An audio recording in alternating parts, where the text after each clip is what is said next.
to have such a nice turnout in the early morning of a Sunday. And thanks for coming to the Day 2 Symposium.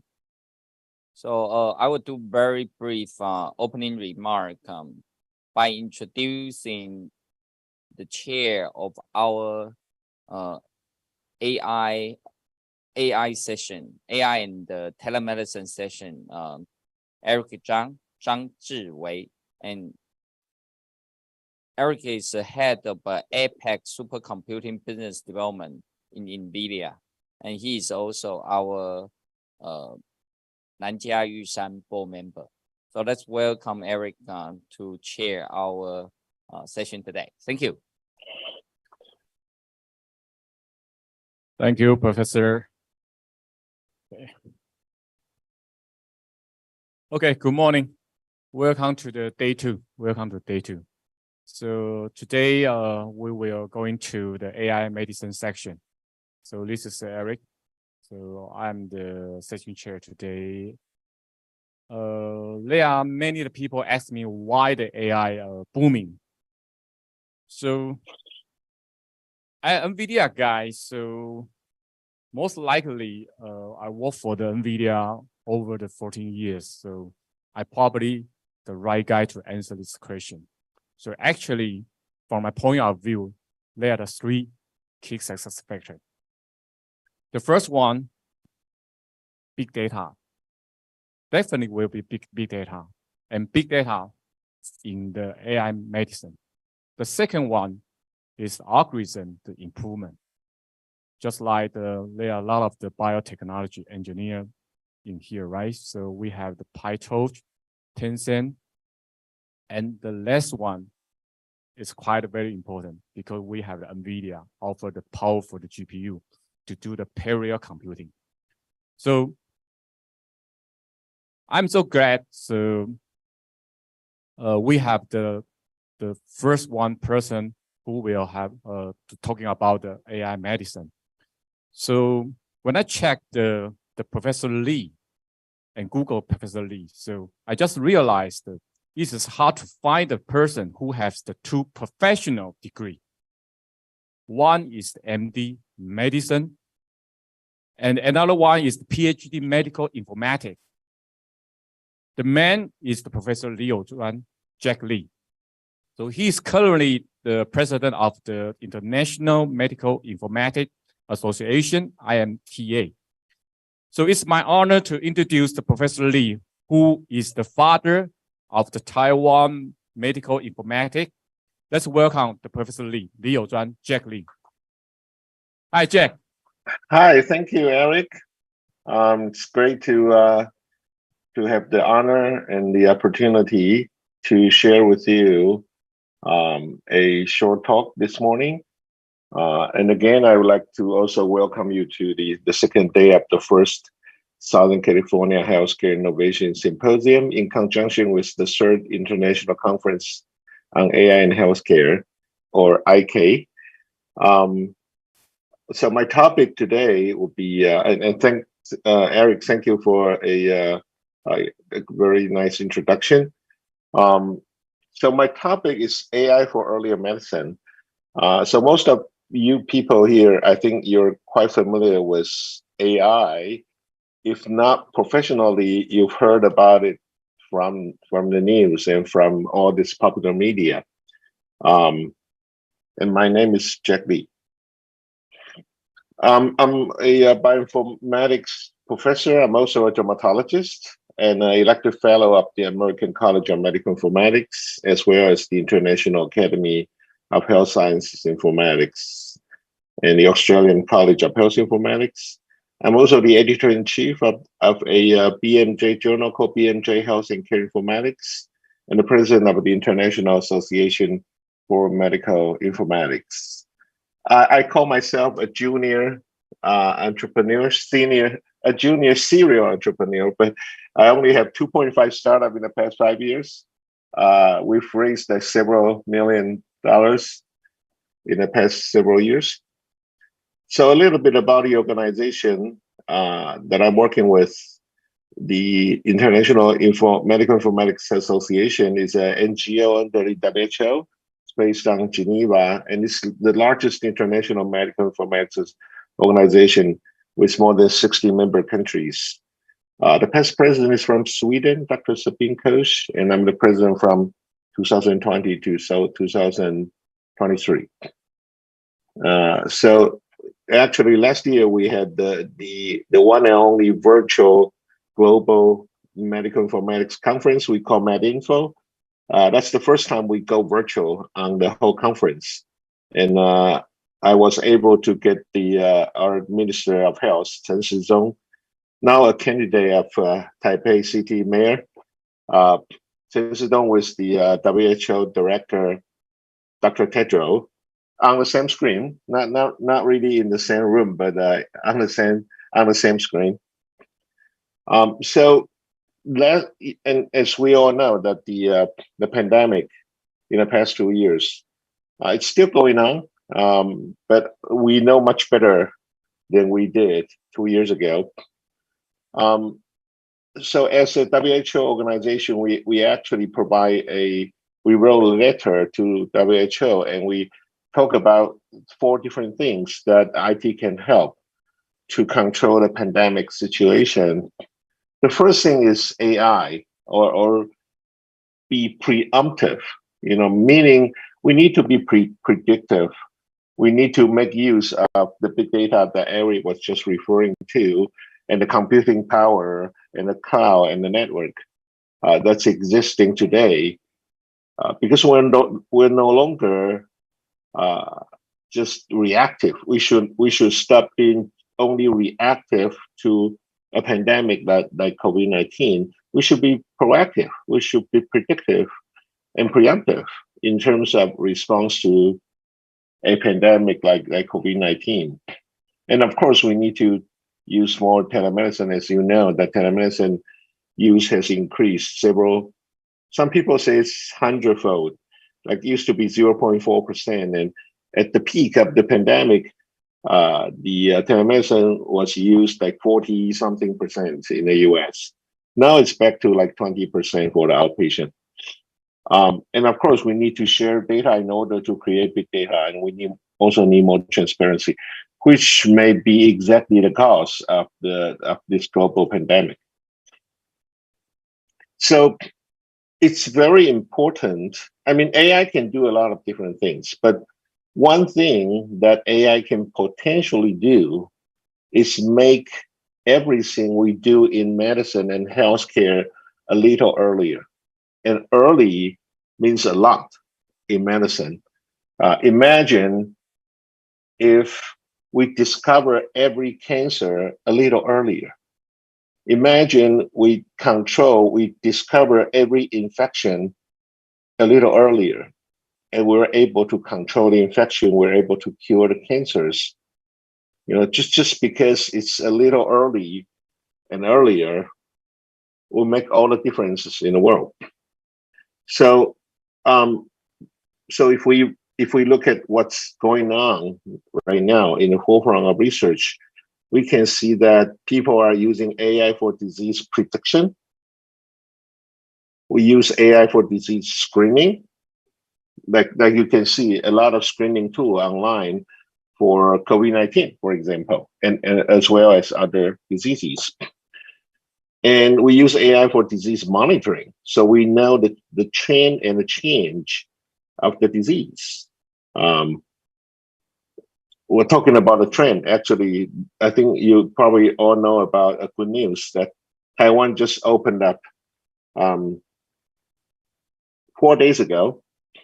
So if you come back to Taiwan, or you come visit Taiwan, you don't have to stay in a hotel anymore. You can just enter the country like you enter any other country, except of course China. So there's no quarantine period. It's just self-health management, but you can go anywhere during that period. But that would also rely on a very accurate disease monitoring and a little bit of prediction, right? If we predict that the pandemic is getting worse, then we're not going to, they make it the decision of opening up borders much harder. And we also, of course, a lot of people use AI for disease disease progression, and even micro progression, even a small progression. Because as you know, if we change the disease trajectory a little bit earlier, it could make all the difference in the later stage of the diseases, right? As you know, as if we travel in a forest, if we go like a little left and then we travel for a whole day, we probably are away from the target for hundreds of or tens of miles, right? So it's very important that we know how the disease is progressing before it started to progress. Or sometimes we call that disease trajectory. And AI has been proven to be a very good tool to detect disease trajectory. And also AI for prognosis and mortality. For patients with serious illness or catastrophic illness like stroke, brain injury, then a prognosis and mortality would actually be very important. If we can know that beforehand, then it will make all the difference of how much suffering the patient will still need, and how much resources and money we'll have to invest to save the patient. For example, if the patient with the traumatic brain injury has a very bad prognosis, there's no hope that even after surgery, the patient could become vegetative forever, then we may not need to perform the surgery, because it's only adds suffering to the patient and much more cost to this healthcare process. And also prediction or prevention of disability, because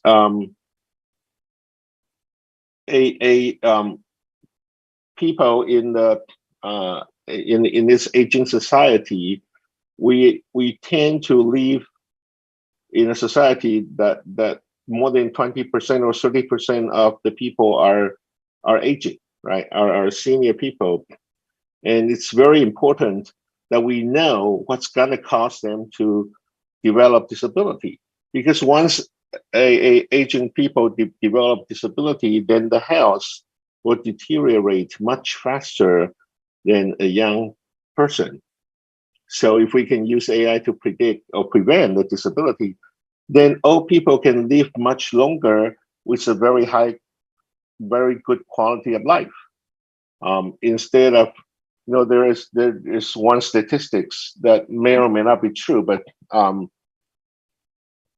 the statistics told us that in Northern Europe, like Scandinavian Europe, that the time from total disability to death is about a week, meaning you lost everything. You lost your independent capability to death. That's only 1 week. In Taiwan, that period happens to be 7 years. So imagine a disabled person that has to spend 7 years of very miserable life in a chronic care or at home for 7 years, and that required a whole family and a lot of resources from the society. But that only adds to the suffering of the patient, which is, so if we can predict and prevent disability, then we save a lot of money and a lot of quality life years for these patients. So in Chinese, I think most people here actually know Chinese. In this is the earliest book of medicine called Canon of Medicine, or 黄帝内经. It was published 3,500 years ago, right? That's the earliest book of medicine. The second earliest book of medicine are the Ayurveda book of medicine from India, which was published like another 800 years later. So in this book, Canon of Medicine, it already says that the best doctors focus to keep people healthy. 上医医未病, right? And the average doctors work on sub-healthy people, 中医医预病. And mundane doctors treat the ill, 下医医病. But unfortunately, we are all trained, including myself, as doctors that treat only the diseases, the ill patient. We cannot treat people that's not ill. So if you come to a doctor's office and the doctor asks you, what's your problem? You say, well, I'm not comfortable. I'm suffering from a little discomfort here, a little discomfort there. And then the doctor checked your blood and did some imaging study and decided there was nothing wrong with you. Then the doctor will say, come back until when you're really, ill. But now we don't know what to do with you. So just wait until everything gets worse, then you can come back and visit me. So that's how the current medicine are practiced. It's late, right? So by definition, current medicine will have to wait. So when you're healthy, it doesn't do anything. When you're sub-healthy, it doesn't do anything. But when you start to have minor illness, they see you in the clinic. And when you develop major illness, then they admit you to a hospital bed. But there are much more we can do before people become really ill. Like when healthy, we can do precision prediction and prevention of any disease condition. For people who's already sub-healthy, meaning your numbers are a little high, your cholesterol is a little high, your blood pressure is a little high, but nothing serious, right? That's called sub-healthy. Then we can use AI plus teleconsultation to get you back to healthy, and prolong or prevent you from becoming, going downhill. That's why we published a paper with the MIT professor called Leo Anthony Sally. So we wrote this paper with Leo to emphasize that we need to make medicine earlier, and now we happens to have the right tool to do it. And what is the right tool? That tool is AI. So by definition, we define early medicine as the temporal predictive and proactive approach to individualized health enabled by innovative AI modeling plus longitudinal personal health big data. Longitudinal means over a period of time, continuously put in your personal health data in order to create a personal big data, okay? That's kind of an oxymoron because usually big data means a lot of people's data. But again, if you collect one person's data for a long time with all this granularity from all the different sources, you can also create a personal big data. Okay, so we want the medical practice to not just dealing with what happens now, but also what will happen in the foreseeable future. Okay, if you're interested in this concept, you could check this paper from we published in Journal Medical Internet Research, or JMIR, with the title, How Can Artificial Intelligence Make Medicine More Preemptive? Okay, so in order to give you an example what's earlier medicine, I will show you an app that we developed a while ago, several years ago actually. It's called Momi. It's now marketed under the name Askin, ASKIN. So if you Google Momi or you Google Askin, you could probably find it online. So you take a photo, you answer several questions, and you take a photo of your own mole or nevus, or in Chinese 痣。如果你有一个痣，你拍一张照片。If you can take a photo of your nevus, and it will tell you if the risk is high enough to visit a dermatologist or a doctor, right? Because many people have a lot of moles or nevi on their body or limbs, and you don't want to go to see your doctor, every 3 months, and that your doctor check out all your moles. But then you can use this real easy app. So my son come to me and say, "Oh, I have a mole on my palm," and I look at it and I said, "It looks okay." But my son said, "No, I Google it, and for Asian people, most melanoma develop on palms or soles. It's called acro, on the acro site." I told him, "Yeah, that's true, but again, the chance of developing melanoma is quite rare, quite low, especially in Asia. But in the U.S., the chances are much higher, though."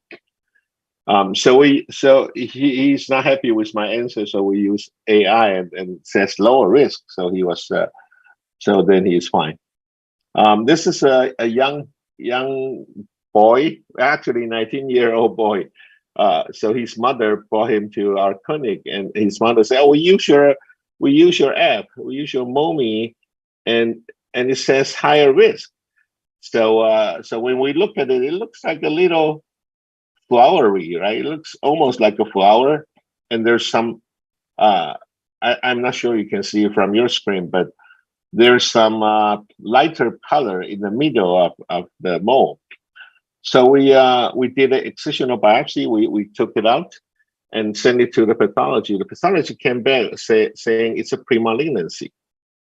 It's dispersed nevus, meaning some of the cells are becoming cancer, but not yet.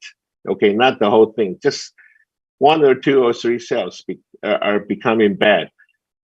So we excise the whole thing, and it's with a small wound, and actually cure the disease. So the mother was very happy. So she brought all her 3 big boys to our clinic and checked everybody all over. And this is a young girl, about 22-year-old girl. She developed a black spot on her palm, and she said she came to our clinic and said, "Yeah, I use your app, and it says higher risk." So we excise it. We did excisional biopsy. We remove it, and the pathology shows that it's a melanoma in situ, meaning it's stage 0, but it's still melanoma. And as you may know, there is no such thing as a benign melanoma. Every melanoma is a malignant melanoma. But if anybody has to get melanoma, you want to get it in stage 0, because stage 0 melanoma can be totally cured by just a simple excision. Okay, but after stage 1, if you're stage 3, 4, like this one, this is an 80-year-old grandmother. She resists to see a doctor, but actually you don't need an AI to know something's wrong with this picture. So when she came, she's already stage 4 malignant melanoma, and the cancer has already spread to the axillary lymph node. So it's a little late, but she's kind of, I'm 80 years old, so I'm okay. So she doesn't want to have a very aggressive treatment. So again, this is why I want to call it earlier medicine, meaning we want to make the AI tool very available to everyone who have a need, who have a risk of any kind of disease, so they can use it anytime they want. They can use it as often as they want, and they can capture or detect the disease earlier. Okay. And for some diseases, earlier is really, really important. Okay. We did an evaluation of the specific app that I just mentioned, Momi. And the performance is the red line. Red line is the performance of the AI, and the green triangles are the performance of family physicians like 20 family physicians that work with us. And the left upper corner is the perfect performances here. So as you can see, the red line, the AI performs quite well, and the family physicians are all on the left upper corner, which means they're good, but they're not as good as the AI in terms of determining a pigmented cutaneous pigmented lesion. Okay, so this tool can actually help family physicians. And we published this paper in British Journal of Dermatology, which is a quite respected journal in our field. So in order to be earlier, we must be able to predict, right, or detect very early. So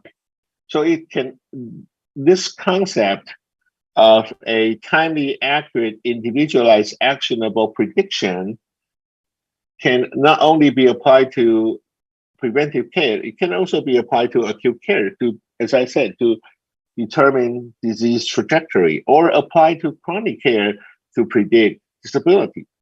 So early medicine is not the same as so-called preventive medicine.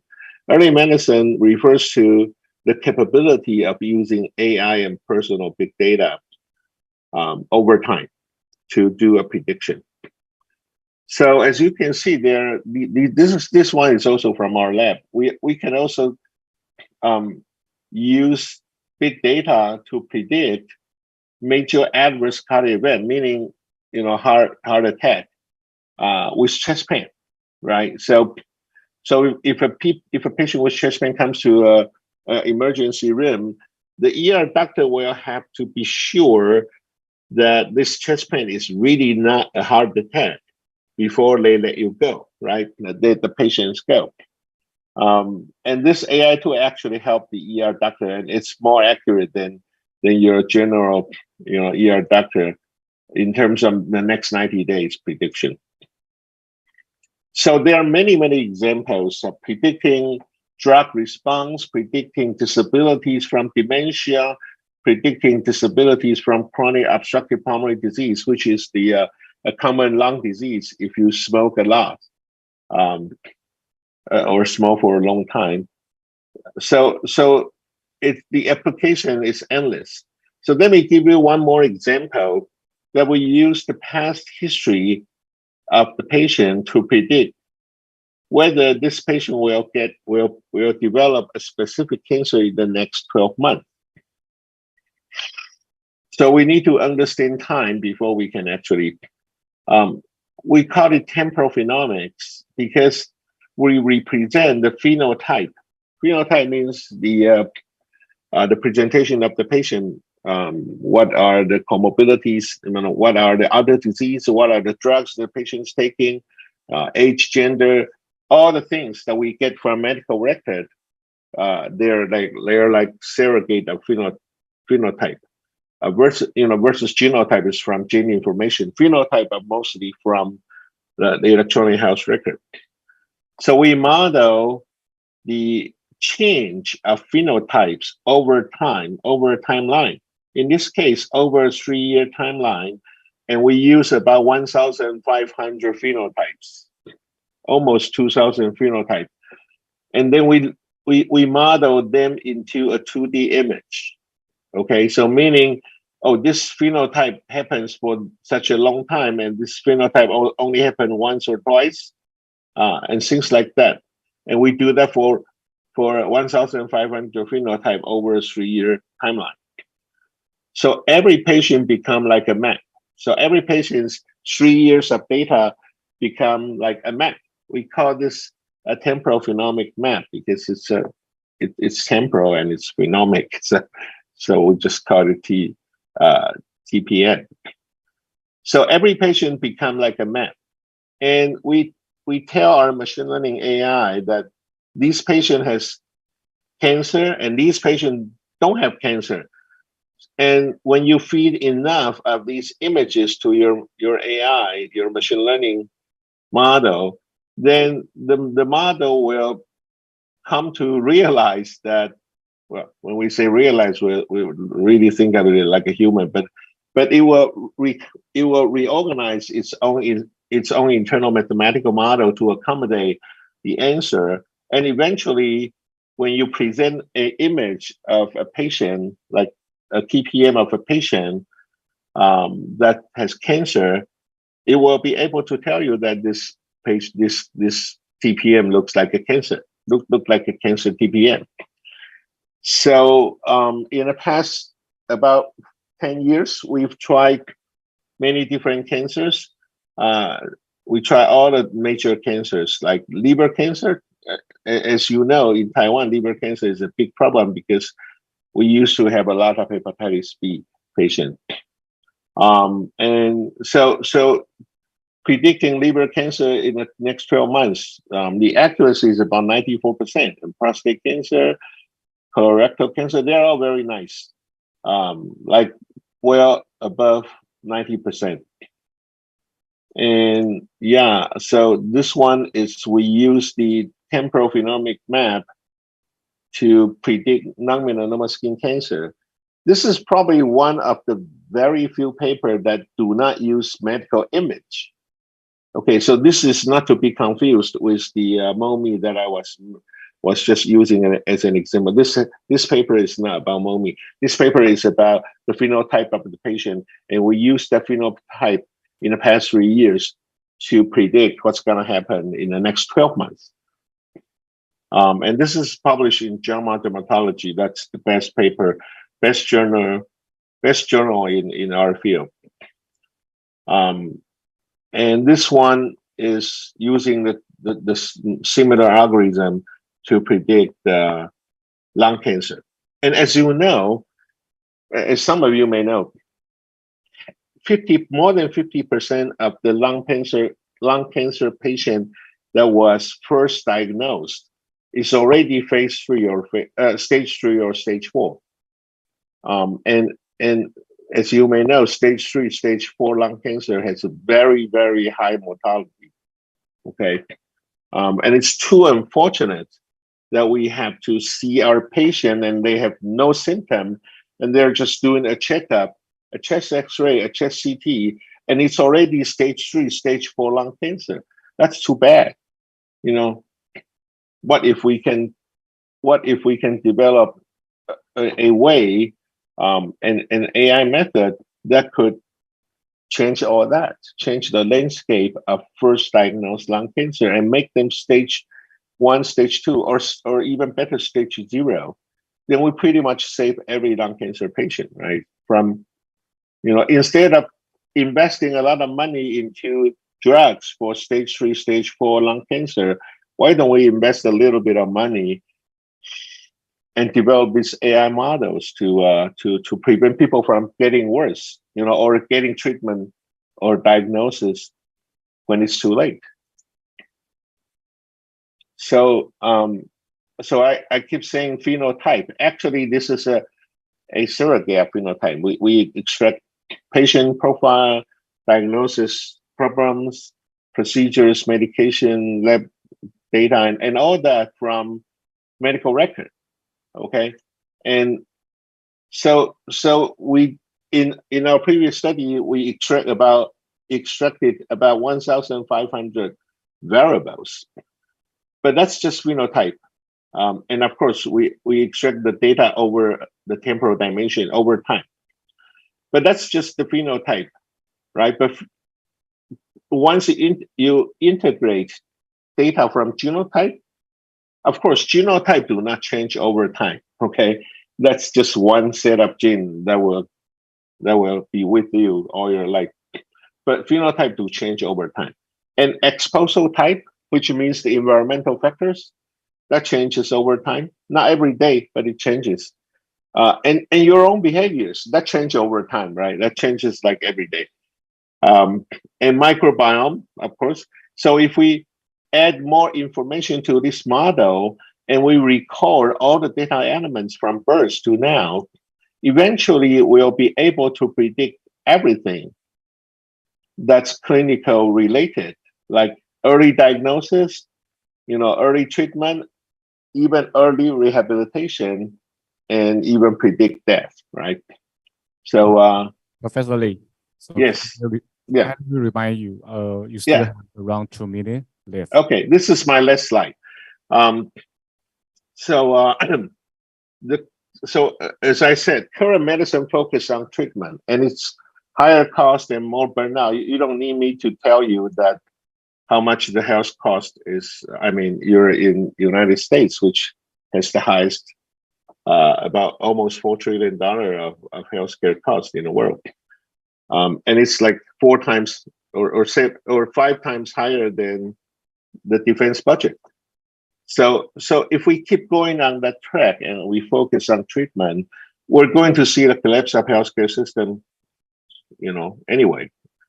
And so now we have the chance of saving that. Now we have AI and we have accumulated personal big data, and there's a chance to do something about earlier medicine, and hopefully we can see a lower cost and better outcome and a more sustainable healthcare system. So I think my conclusion is that AI has to change the future of medicine, because we deserve it. Thank you. Thank you, Professor Lee. So we still have the 5-minute Q&A. So okay, wow. It looks like there are many people who want to ask the question to you. Okay. Can we turn on the light? Okay. The first one. Hi, Jack. I'm Dr. Hi. Chu. Hi, Dr. Chu. Hi. I will let you know that you are still the president of the third ICAIH. I have announced that you are regrettably unable to attend this year's in this opening ceremony, but you will give us keynote speech hereafter. I have one just very simple question.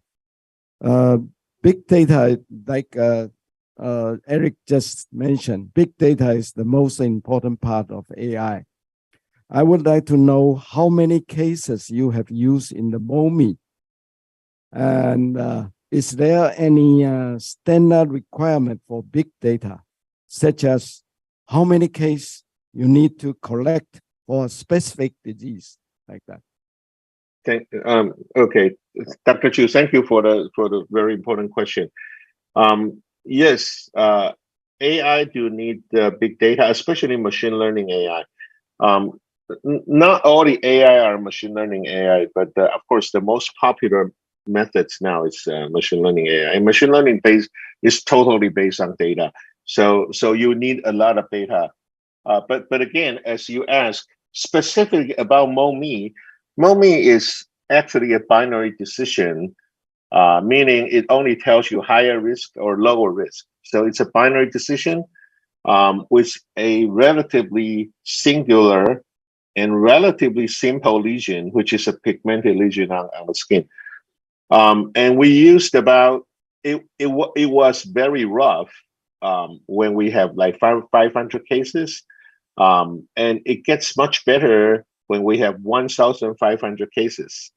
But then now we have like more than 100,000. So it's so the accuracy is not a problem anymore. But again, there is no rules that can determine how many images you would need. It really depends on the complexity of the question you're trying to ask and the ambiguity, how hard it is to tell. If this question is very hard for human to answer, then it's also quite hard for AI to answer. It will require more images. But there are also questions that's easier for human, but very hard for AI. For example, telling apart a dog and a cat, right? That sounds very straightforward for any human. Even when I say dog and cats, I mean even part of the dog and part of the cat, right? So you see a cat, doing this out of a box, it's a cat. You don't have to see the whole cat. But then for AI to really be able to differentiate dog and cats in any shape, any color, any position, any part of the body parts, then you probably need tens of thousands of images like that. But for a controlled medical image, a standardized medical image, usually the numbers are in the thousands or tens of thousands. When we are dealing with multiple choices problem, for example, use image, you want to diagnose 10 different conditions, then you will need more, like sometimes to the hundreds of thousands of images. Yeah. Okay, Deng Kai. So Deng Kai, why you just leave the because personally you are really hard. You know, there are over the 5 people want to ask the question to you. So Okay, all right. Thank you.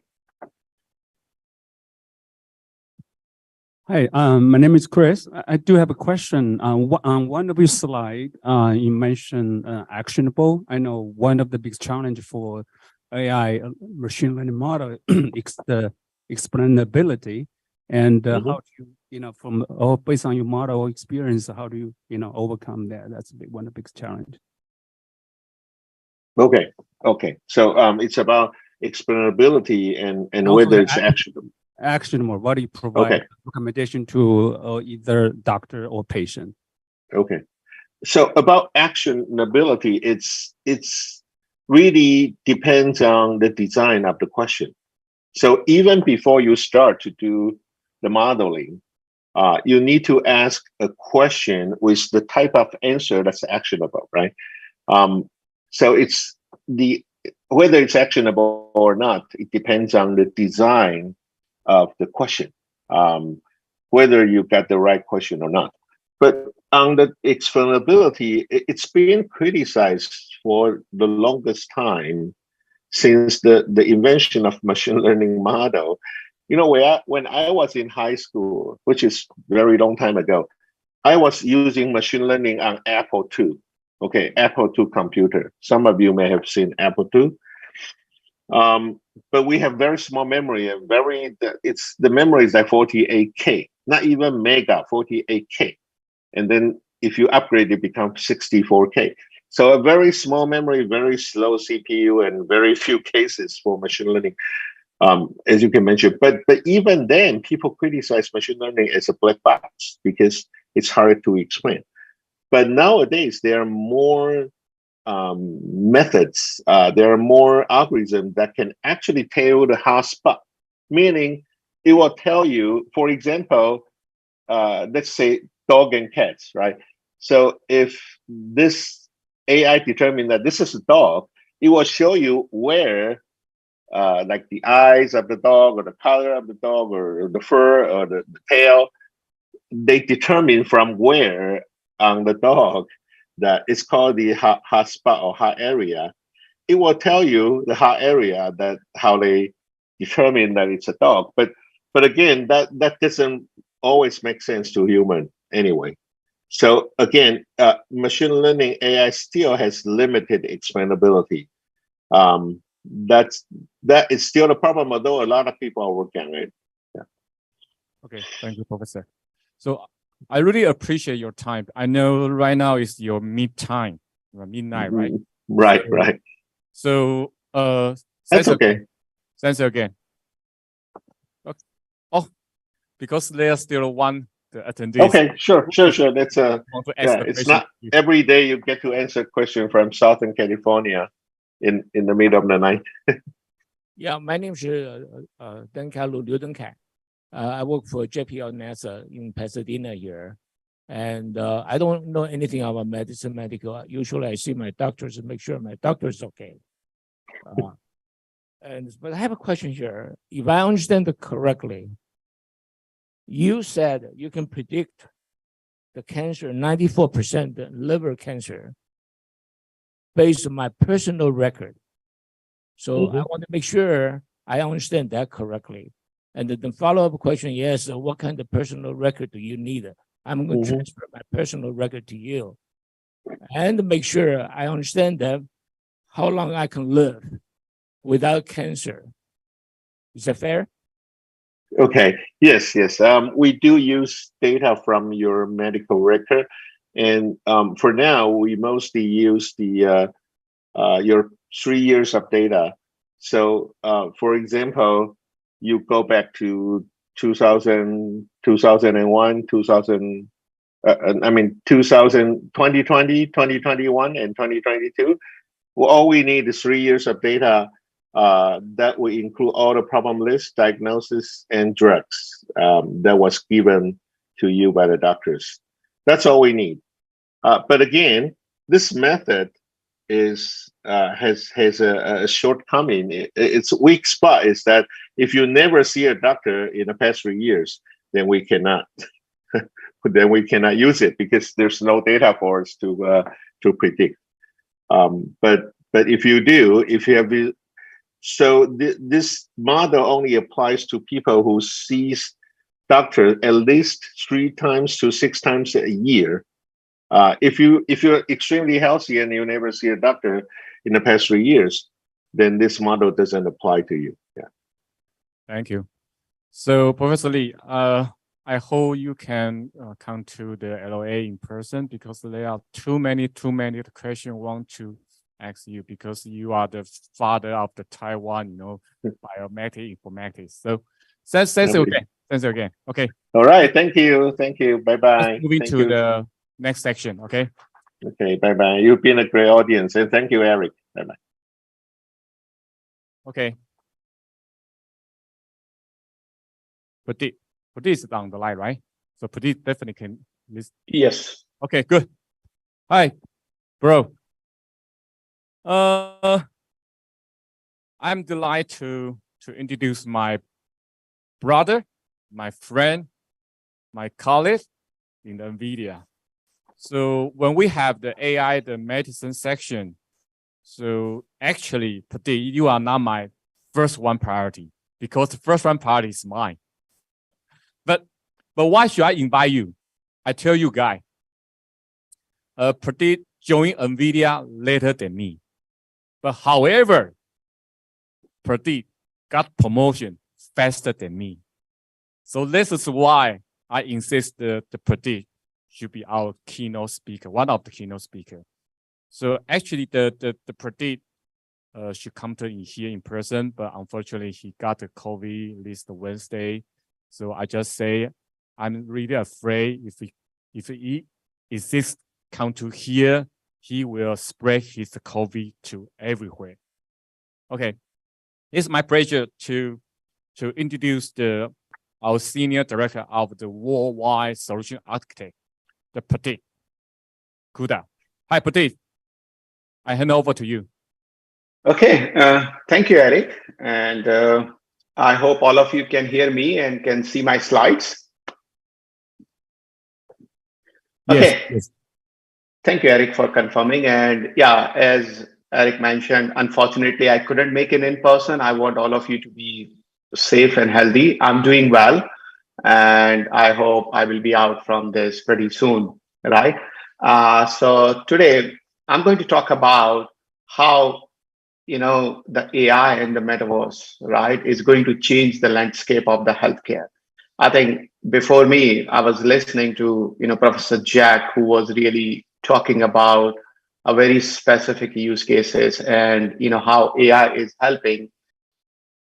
Throughout my presentation, I will really focus on what we as a company has really done to advance the healthcare landscape, right? Saving a lot of lives, bringing that impact, how we can do the faster drug discovery, how we can quickly identify, the vaccines for diseases like COVID, and, also create many new drugs as quickly as possible with very, very cost-effective way.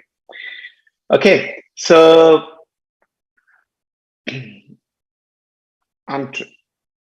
okay, hope all of you can see the slides change. Yeah, so this is my agenda. I will talk a bit of the overview and then go through the different platforms which we as a company is contributing to the advancements of the healthcare, and we'll walk them through very quickly. And then we'll also give a bit of the updates about how we are helping a lot of medical instruments companies in the drug discovery part.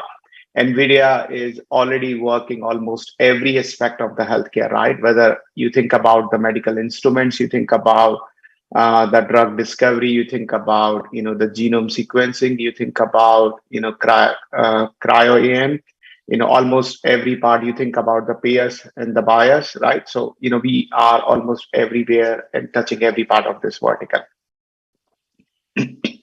Okay, so I thought of starting with this, right? As all of you know, NVIDIA has really pioneered the accelerated computing to tackle challenges that otherwise cannot be solved, right? Our work in AI, computer graphics, it's really transforming all the industries, right? And healthcare is one of them. Of course, we started with the gaming, healthcare, transportation, or the autonomous driving, and really profoundly, I can say, impacting the society. So how we are able to do that? If you see, we are a very, okay, we are not that small, but we are not as big in terms of the number of the people we have, if you see. But the way we could do that, because the way this, our entire stack has been architected. And the reason I thought of showing this slide to all of you so that you can appreciate and understand everything else I will talk to you after this, right? So as a company, of course, we design the chips, right? From CPU to GPU to DPU. If you don't know about CPU, we also have an ARM-based CPUs, right? Which is coming. Then we have what we call as a lot of systems which we design, right? Whether that's a DGX systems goes as a servers in the data centers, or the EGX systems which goes at the edge, right? Or whether it's building the largest supercomputers on the world, or putting a smaller computer inside your car or a robot, right? You will find NVIDIA everywhere. And essentially all of this, what we are trying to do, we do three things, right? We do high performance computing, we do artificial intelligence, and what we do is Omniverse, which is many of you know as a metaverse, right? Think of a 3D virtual environment, which is photorealistic. And then on the top of that, we go and work with a lot of SDKs, which is helping you to develop your applications in your industry domain. And that's where the healthcare comes in, right? So just to show you how does this looks like. So if now you can appreciate the previous slide, how from the bottom to top it is coming, the NVIDIA AI and the Omniverse, which I talked about, that's actually powering all the work which we do and what umbrella would we call as the NVIDIA Cloud. So NVIDIA Cloud it has many faces, as you can see, and I'm going to briefly touch upon each and every one of them. I cannot do the justice of going in deeper details in 40 minutes because just with Monai, you can spend the entire day going through what Monai can do, right? So we have a different SDKs or platforms, as you can think of. Monai, Flare is for the Federated Learning, Holoscan, Parabricks is for the genome sequencing, and then BioNemo is how you can use the large language models, right, to do the drug discovery. And this is really, pioneering all the four major fields, right? As you can see, the imaging, which is mostly the medical instruments I was talking about, and medical devices, genomics, and the drug discovery. Okay, moving forward. Let me start talking about what is Clara Monai. Okay, so before that, I will briefly touch upon what are the challenges which you face in building the AI solutions, right? So let's look at some of the specific personas, right, and the emerging challenges for the healthcare innovation. Some of these personas, may surprise you, to be honest. But what shouldn't come as a surprise, though, is a legacy hardware and the software platform are on the impediment of these healthcare enterprises, right? And, obviously, the first persona, as all of you know, in the hospitals, in the IT department, as we have discussed previously also, they face like an increasingly diverse application ecosystem to manage, secure, and scale, right? Think of how many applications they are running. And let's also look at the application providers, right? So these are the companies, think of, who are building up the software for hospitals to run. There are so many different categories like EMRs, the PACS, the lab systems, the pharmacy systems, the specialty applications for cancer or dermatology or surgery or nurse calls like inventory trackers, ICU, and monitoring software, many more, right? So each of these companies, these companies are making software to be deployed into the hospital data center. And that's the reason they have to create a set of the hardware and software requirements. Think of creating a bill of materials and do much more hand-holding to get their solutions deployed. And all this, of course, as you know, costs money. And this is really slowing down their innovation and requires the precious resources to keep their customers, like the hospitals, happy. And this is a barrier to the healthcare, the innovation. So we really need to enable them to break through these barriers by providing the accelerated compute and network needs on a common delivery platform, right? Which is interoperable within the hospital ecosystem. And finally, let's also look at the data scientists, right? Which are, whether they are a part of the hospital enterprises or they're working with an adjacent arm of the academic medical centers or part of a vendor who's actually deploying the software, right? They too need accelerated compute. And the closer it is to what the rest of the hospital runs their software in, the easier it is for the IT departments to go ahead and support that. Okay, so moving forward, and this is like just one of the examples I wanted to give, where, one of the Dr. Matthew Jelly, who is from Children's Hospital of Philadelphia, who is using the Project Monai, and I'm going to talk a bit about that in a moment. So, this is how the common AI workflow in the medical imaging looks like, right? You need to go and acquire, the data. Think of that's different modalities you are running or the PACS system it is coming from. You need to process that data, means you can do some transformations, you are doing the inference, you're coming out with the results. And finally, you need to display and read that data, right? And this also gives the feedback, right? But think of during when you are doing this acquiring of the data, what you need to do to develop the AI, you need to go and curate that data. Means you have to organize that data, find what is the right data, what is the wrong data, tag that data. And then you go ahead and start doing the training. And finally, once you have a trained models, you export and test, right? Means validate your AI. And finally, you build the AI applications, right? And the reason I walked you through the entire workflow, now all of this you can do with some of the software components which I talked about earlier, very, very easy. With just think of with the help of the few clicks, right? And that's where, as you can see, all the green boxes which are appearing, for example, like Monai label or Monai dataset, which will help you in curation of your dataset, right?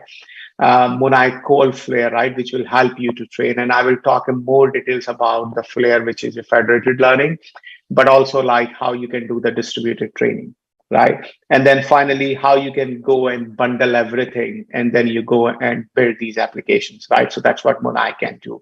You can also visualize with what we call as a Clara Viz visualization, and which is essentially based on the platform called Omniverse, which is, if you remember, I was telling that's a platform for the metaverse. Okay, and this is what, how the typical workflow in the Monai framework will look like. If you are not familiar with the Monai, it's an open source framework which you can go and download. And it's not just developed by NVIDIA, it's developed by the community. And of course, NVIDIA is a major contributor in that ecosystem. So you can go download it and start using it today, right? So as you can see, there are like three major components: the label part, the core, which is more on the training, and the third is the deploy. So essentially what this framework is doing, it's kind of helping you to accelerate your process of, from your data management to your training to your validation and finally deploying that basic workflow of the AI as quickly as possible with understanding of what is needed in the healthcare. Okay, so let's also go a bit talk about what are these different components, right? So I think as soon as you get the data sets, they first goes through what we call as the Monai label, right? So Monai label, it's an intelligent open source image labeling and the learning tool. So think of, when you're collecting the data, how you can go and create the different bounding boxes, right? Let's say if you're detecting a tumor, you want to go and create a bounding boxes so that you can go and label that image and say, okay, this is an image which is having a tumor, and this is an image which looks like a tumor, but it's not actually a tumor. And a lot of this labeling also require the subject matter expertise, right? It's not just the machines and the tools. There is some radiologist which actually have them validating and QAing that labels. Think of that way. The MONAI core, it's based on the PyTorch. Hope all of you are very well familiar with the PyTorch. So it's based on the PyTorch, which is essentially accelerated by Nvidia cuDNN, which is our convolutional neural network library, which help in accelerating this, the training to the scale as you can imagine. And finally, you can deploy, right? So MONAI deploy app SDK, which help you deploying these applications. So as you know, running the inference at a scale is also very compute intensive task. So how well you can optimize that, as well as how you can run the inference at a scale, both of that has been provisioned with the help of the deploy app SDK, right? It's also using some of the NVIDIA internal tools, what we call as a Triton and the TRT. Okay, and this is, I'm not going in a lot of details about how the overall stack of the MONAI looks like, but as I talked about, it's a label, training, deploy, and finally the stream. And this also you can relate to the first slide I was showing it to you, right? Where I was talking about how NVIDIA is doing and enabling all this pioneer work in all different industry verticals is really essentially, you see the way power, we are building up the entire stack, right? So systems and system software, this is pretty much common across, can be used in everywhere and every vertical. But on the top of that, we have written a lot of software, what we call as a MONAI tools and MONAI apps. And again, when I say we means, of course, this is not just NVIDIA, this is a community work, right? And NVIDIA is a major contributor there. And you can go ahead and, it's available on GitHub. Go ahead and start using of this. And that will help you to do your state-of-art research from not only from the research, but actually taking your software to finally deploy in the clinical deployments. Because one of the great focus from us, hey, moving a lot of research into a product which can be deployed and can actually be used. And that's why you can see there is a lot of Fda approvals which our ecosystem who are developing these applications is going through, and they are getting these approvals, right? Because that's the way the future looks like, right? And I think I was inspired when Professor Jack was mentioning that if you can detect these tumors like much earlier by spending some money there, you can really save a lot of lives rather than you spend a lot of money in really finding those drugs. And that's very true, right? And some of these software like MONAI, as I'm mentioning, you can develop all these AI models which will help you to detect some of these cancers is much earlier in their stage. And also there is another important point which I would like to mention. And I think one of the last attendee when I was listening, asking the questions around the data set. Of course, you need a data set for AI to work the way and behave the way it expected to be, right? But as we all understand, the healthcare data is the most sensitive data, right? This is not a data which everyone can access to. Even like we don't have access to a lot of data here.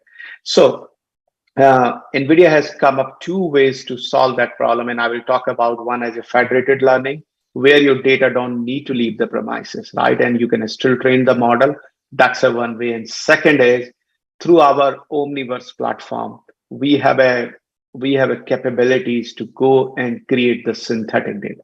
So you think of a lot of corner cases, a lot of scenarios where you can never get the real data. You can go and create the synthetic data to help you in augmenting, some of these AI models. Again, I'm not saying that synthetic data is completely replacing the real data. I'm saying it will help you in generating the first level of the models. And then you have a smaller real data set, which will help them to fine tune them, right? So both of these things are possible. Okay, so moving forward, let's talk about the Nvidia Flare, right? And as as we all have been looking into that. So we know there are three very important things, right, for any AI model to really work. First is the data preparation. Data preparation is very critical in healthcare, right? It's much more critical as you think of when you're doing the labeling to build a self-driving car, because that's where you have to go and find in a given frame whether this is a pedestrian or this is a car or this is a tree or this is a stop sign, which is well known. And just by training someone for 1 week, you can have that person labeling those images. But in healthcare, by looking at the scans, you really need a deep expertise to ensure that, hey, these scans are really highlighting any problem. I mean, you tag that or no. So that's why data preparation requires expert knowledge, as well as it's time consuming, right? And the second thing is the data diversity. So a fundamental fact about the AI, it requires, it's as good as your data is, right? That's what most of the people say. And that's very true. And the reason is that because it's learning from that data to come and give you the predictions, right? Of course, there has been work around unsupervised learning, and I can talk about that later. But in the context of the supervised learning, think of your models are as good as your data is, right? So having the data diversity, you think of just take an example. If people are, let's say, if you take a scan of a people in like Asia, let's say in Taiwan or in India or like in Singapore, and then you take the scan of the people in North America, because these are the different people, right? So there is a lot of diversity you will find in the same scans if you take. So it may happen very well, the AI which is working very well for some of the people in North America may not work very well, let's say in Singapore, right? And that's where you need the fine tuning and the diversity of the data so that really your model can understand what it is. And then of course, there can be a different use cases, right? Where your AI model is not trained on all those corner cases. So diversity is very important. And finally, the privacy, right? Because the patient data is confidential, right? You need to ensure that this data, you're not releasing the privacy of the patients just by giving that data for the data scientists to train on. So with all these challenges, how you go and build this robust, generalizable AI models, right? Which you can go and deploy in the hospital kind of the environments. And that's where, this concept of the federated learning came. So we worked as a company, what we call as a Flare, which is an open source SDK of federated learning. Idea of the federated learning is very simple. You think of rather than you bringing all the data at one place, label it and start training, you keep the data at their source, right? And you take the model there to go and train on that data and bring, that model back, or, some of the weights and the parameters back to your centralized server, and that's where you do the final training. So in that sense, you are actually not really sharing the patient data, but only the model which has been trained on that. We already worked with a lot of hospitals, for example, in UK. We also working right now in the United States with a lot of hospitals where multiple hospitals are combining together and they're using the Flare to really go ahead and implement that, training the models without the data is that, anytime or anywhere is leaving their source, right? And that's the reason you see the Flare is so popular, right? And again, it's available on the GitHub. You can go and try it out, play around with it. And there is also a very nice tutorials available for you. Let's move forward. If you remember the slide I was showing you, the second part was the Clara Holoscan. So let me talk about, what is Clara Holoscan is. So as you know, the Clara Holoscan, it really removes the complexity so that the medical device companies can innovate competitively or build devices that can take AI apps directly to the OR, right? Its mission is to really deliver consistent inference for real time, streaming data that provides the instant insights and augmented capabilities to the surgical teams, right? So you may think about it as an end-to-end computing platform for real-time streaming medical devices, and it also speeds up, the full AI workflow. And a couple of things, right, which is which is pretty interesting is first is the high-speed I/O processing of the streaming data that is possible through the Clara Holoscan. How you can have a minimum possible latency in your video processing path. It also gives you what we call as a pre-trained models, right? Pre-trained models, as well as the reference applications. You think of like how you can go and develop an ultrasound pipeline, right? And that can be as a reference application which you can go ahead and take it. And then finally, you can also have a possibility here how if you want to commercialize this deployment with safety and speed.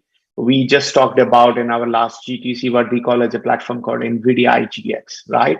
And with that, you can go and actually deploy it in a safe and secured environment, right? So this is what the Clara Holoscan looks like. As you can see, again, it depends on the two major fundamental building blocks which Nvidia is working on is Nvidia AI and our Omniverse, right? And Nvidia IGX is our hardware platform, which is powering all of these applications I just talked about. Okay, let's move forward. So to build that, the Clara Holoscan, right? We also need to ensure that there is an entire ecosystem is coming with that. That's why we're working a lot of like multimodality sensors support, whether that's a video, ultrasound, or lasers. So you think of we can go and take the data from that, and that can be consumed as a part of the Clara Holoscan platform. And the second thing which I talked about, right, the latency part, right? So as you can see on the middle chart, right, it's a 10 millisecond versus 220 millisecond, right? So instead of using the GXF, which is versus the like G streamer, as you can see. So with the Holoscan GXF, you can reduce the latency like a factor of order of magnitude, as you can see, right? So, and finally, you can see it's also capable of the super low latency video processing, right? Think of like 4K, 240 hertz, AI inference in less than 10 milliseconds, right? And you can also run 15 plus simultaneous video streams and 30 plus like parallel model inference with the help of the Clara Holoscan. So idea is that you want to give that out of the box productivity to the developers so that all of you can really focus on your research as well as building those applications which can help and really cure these diseases, thinking about saving the patient's life rather than really worrying about building all the building blocks, which is going to take a lot of time and expertise and resources which many of this community doesn't have. Okay, and this is just an example. I wanted to show that there are many medical devices who are already developing today on the Holoscan. Stryker, Siemens Healthineers, Olympus, right? These are few names. And there are a success stories. There is a already available on the Nvidia website if you want to really go through how they are using the Clara Holoscan. Okay, let me move and switch the gears to our next building block, as I was showing you in that slide, is Nvidia, the Parabricks, Clara Parabricks. Okay, so the ultimate goal, if you think, is in the field of the genomics, is to really able to interpret the sequences and answers how the DNA mutations, expression changes, or other molecular measurements relate to the disease development, behavior, or evolution of that. Accomplishing all this goal will it will definitely require you to the integration of the biological domain experts, the larger scale machine learning systems, as well as a right computing infrastructure, which can support your flexible and dynamic queries to search for the platforms for very large collection and very high dimensions, right? So think of today, imaging makes up 90% of the healthcare data. But in the future, genomics will dramatically increase the healthcare data. And this promise is pretty exciting. And that's what, I'm really trying to show it here. Moving forward, genomics, everything which you might be hearing about, the precision medicines, everything you will be thinking about, how you can go and analyze the genome sequences to go and predict the right therapies, the right medicine, or really right prescription of the drugs is all going to be possible. And it's going to produce a lot of data, right? So what we have done as a company, right? So if you are familiar with, with the genomics part, there are a couple of three major things, right? When you take a human DNA, right, you do the base calling, the alignment, and the variant calling. These are three popular methods, right? And we worked on all of these popular methods, right, to help in some of the basic algorithms and accelerated those applications. So one of the major bottleneck in the field in advancements of the genomics was that running these analysis on the computing was super slow, right? I remember in 2012 when I first time worked on the Water-Smith-Mat algorithm, it was, even at that time running on GPU, it was not bringing the results which need really to make it as a general purpose, make it accessible to everyone. And with last a decade, right, with the advancement which has been done in the computing, right, thanks to all the work which has been done in the GPU computing and other parts of the the computing, which is the networking and the storage. Now it's possible that you can accelerate some of these algorithms to 5x, 7x, or 10x, right? And which is really helping to go and make this as a possibility for everyone and everyone on the earth to go ahead and use this. And to do that, what we have done, we created this what we call as the Nvidia Cloud Parabricks, right, which is essentially an accelerated computational genomics pipeline, right? And these are some of the good examples. One of my favorite here is really Oxford Nanopore in UK, where they have used the GPU computing and AI, how you can go and accelerate, the next wave of the genomics. So they have some handheld devices. You can take those devices, and if you want to have a DNA of a crop, you can go ahead and do that. And of course, they have a big systems where you can go and, sequence as complex as human genomes.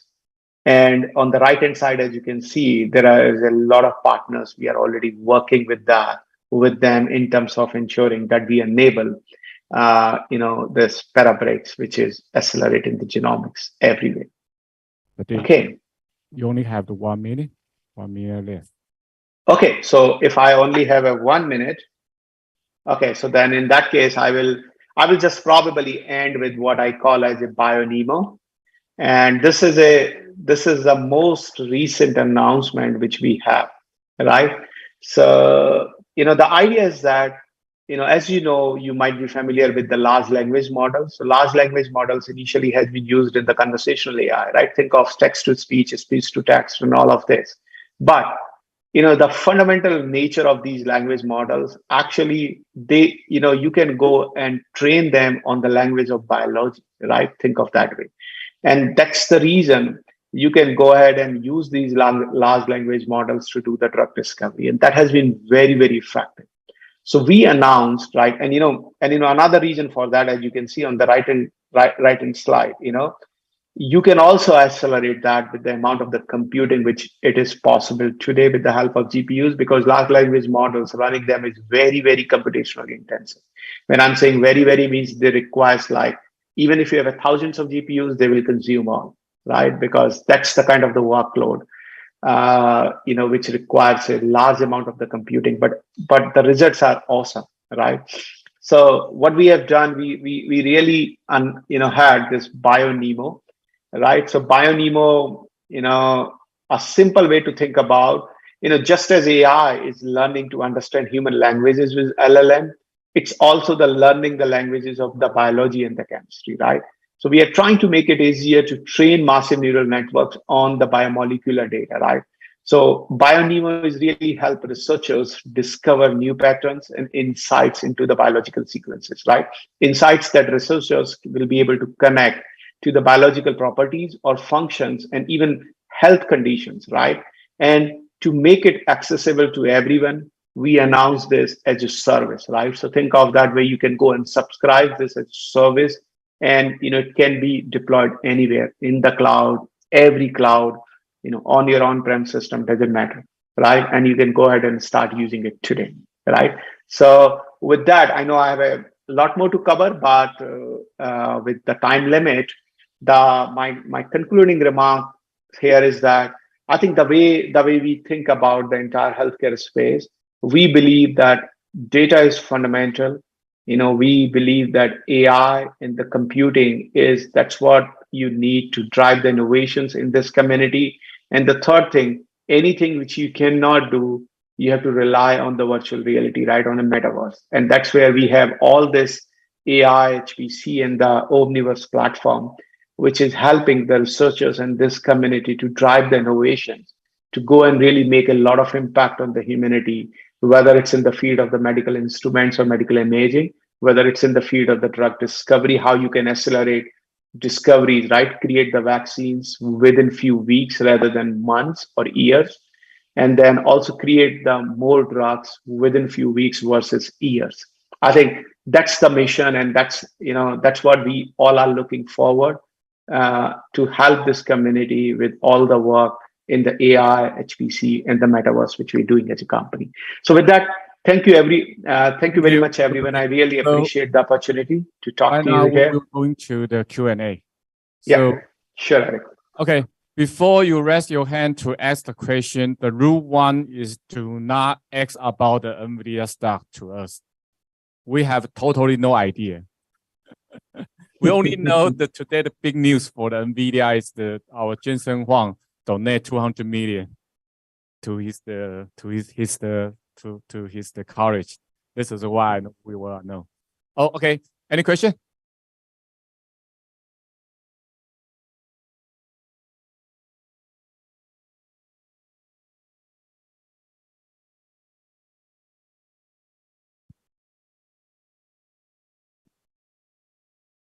Hi, Pradeep. So thank you for the amazing talk. My name is John, and I'm very interested in machine learning for medical imaging. So Google Cloud recently launched the Medical Imaging Suite, which is an enterprise medical imaging platform designed for companies and hospitals. It also supports data curation, model training and development, and integration with Mona AI.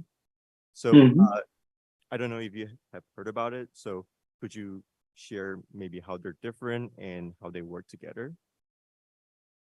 Sorry, which company you said? It's Google Cloud, Medical Imaging Suite. Oh, yeah. Okay. Yeah. So a fantastic question. And, let me answer that to you. I think one of the core mission for us as a company is to really, all the work which we are doing is to make it accessible everywhere, right? We work with our entire ecosystem. So the announcement which you have seen, the Clara Mona in the Google Cloud, it's the same platform which if you want to go ahead and use within the Google Cloud, you can go ahead and use it. So what we have done, we integrated the entire Clara Mona as a part of the GCP so that, the computing infrastructure which you need, you can go and run, which is like already a GPU is running in the Google Cloud and it runs on that. And everything happens through that Google Cloud interface. But if you are let's say undergraduate student having a laptop with a smaller GPU, you can download it GitHub and you can start using the same Clara Mona on your laptop, right? So think of a lot of big enterprises who would like to go and move with the cloud first. That's the reason we want to ensure that all the tools and the best practices which we are creating is available everywhere, right? So it's a Google Cloud. Very soon you will see that it will be available almost every cloud, right? And that's the mission we all have. Hope that answers your question. Okay, but here's the second question. Hi, Mr. Pradeep. Thank you for your wonderful talk. And I'm David, a data scientist from Taboola company. And I would like to ask about since the transformer model has gradually dominated in this field and take over the place of convolutional neural network, and will NVIDIA put in some effort like in PCIe or other data transfer pathway to increase the data rates, or will you do something to fix the memory wall issue? Yeah, wonderful question. So I think to first answer your question, the large language models, I think the reason they have become so popular because the results are very, very promising, right? Whether you see the work in the conversational AI or using the same large language models in like, because essentially they can go and learn any language, right? Whether that's a language the people speak or whether that's a language the biology or chemistry speaks, right? And that's the reason they are so effective. Now, coming to your second question about the memory and all the computational side, right? So we just released our new architecture, what we call as a Hopper, which has a hardware-based support for some of these large language models, right? Which is available today, right? Our NVIDIA Hopper architecture. On the memory side, we coming up so essentially, on the memory, of course, you can put up to like 80 gigabytes of the memory on a single GPU. And there are limits like physical limits to go beyond that. Physical limits as well as the economical limits, right? As you can imagine, to putting the amount of the memory on a single GPU, because it's not only the amount of the memory you have to think about, you also think about what's the rate at which you can access that memory, right? That's very important, right? Because you need a faster transfer of the data from your memory to and fro, right? So, to solve this problem, I think one thing is like how you can go and let's say you have 8 GPUs in a memory and you have a CPU in a system, how you can go and access this entire memory as a unified memory, right? And that's the vision we have. And with our new CPU coming up, Grace, early next year, and the GPUs, you will be able to access that entire memory as a single memory. Think of you defining a pointer, you can go and dereference that pointer in both the memories, right? Just to be very explicit here. But idea is that, let's say your CPU is having your RAM, let's say it's a 250 gigabytes and your GPU having 80 gigabytes of the memory. So your program, you can write a program which can consider this entire memory as a single memory. And that's going to solve a lot of issues. But before that, you already have like multiple GPUs in the system, and you can have this unified memory across all the GPUs because each and every GPU is connected through the NVLink. So your data transfer between the GPUs happens very, very fast, and which is possible today. So hope that answers your question. Okay, but actually I want to start here, but there's still another one question. So this young man want to raise your hand. So okay, this is the last one question. Okay. So let's pray the party will come to the ALA as soon as possible. Okay. Yes, thank you. Hello, Pradeep. My name is Tommy Guan. I'm currently work as a data scientist in Taboola. And thanks for the very impressive talk about and all the ideas you share with us. And so my question is that you mentioned that data is the fundamental for the model, AI model. And I'm very interested about the Monarch AI, open source model. And I know there's a tool called Monarch Label, and which is image label tool can help the laborer to reduce the time effort. So my question is, does this image label have to done by a doctor or some expertise on this? And will it be a challenge to do the data collection? Yeah. So let me ask you this back here, right? Let's say if you having a scan is coming and that scan is of a tumor, unless you have expertise, right? So the first time labeling has to be done by somebody who is an expert in that so that you can rightly identify. There is a lot of work which we have already achieved in other domains, right? Like for example, the autonomous vehicles, what we call as auto labeling. So once your AI is smart enough to understand what you can do, that rather than each and every scan you go and start having a radiologist tagging them, you can have an auto labeling which can go and start labeling some of them you will not be 100% accurate because it's as good as your AI is, right? You might still need your radiologist to do the QA, but you can think of the amount of the efforts will be much more reduced because let's say you having 1,000 scans in a day which you're labeling, and AI is already good enough to say, oh, you really need to worry about like 200 scans out of that. So radiologists will go and first look at those 200 of them, right? So I think there is still a need of the expert in the loop because this is about saving someone's life. You cannot miss a tumor. But on the other end, as we are making the advances in the AI, we expect that auto labeling will become more and more effective as our models will become more and more effective moving forward. Okay, all right. Thank you, Pratik. So thank you, everyone. I owe you a dinner. Okay, I will come back to in Denver in early of November. I will reach out to you. Thank you, bro. Thank you. Okay. Thank you, Eric. Thank you, everyone. Bye. Yeah, let me hand over to Nick. Nick. So we are going to the Eventual pitch award.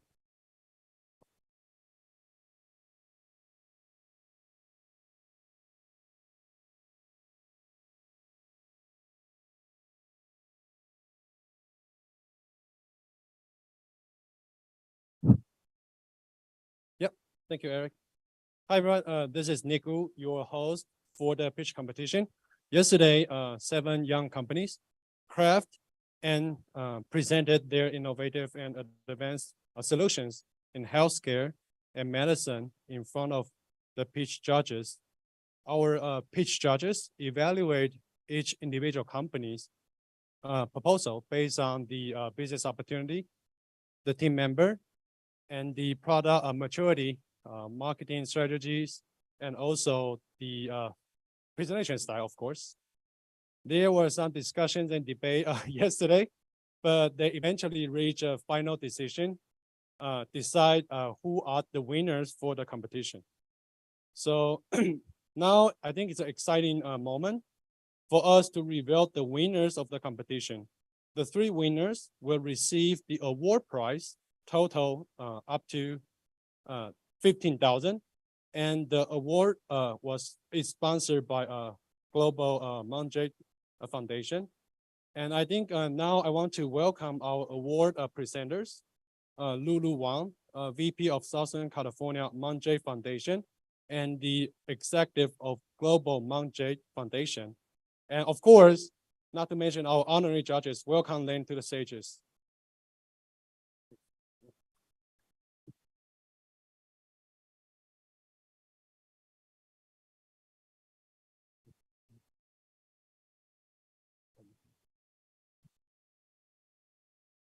Okay, so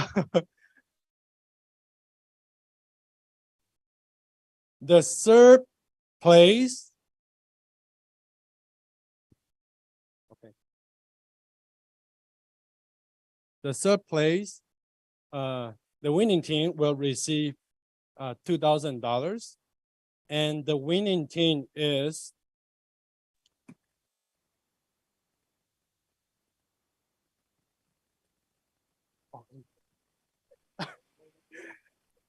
winning team is Taiwan Jinku.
Hello.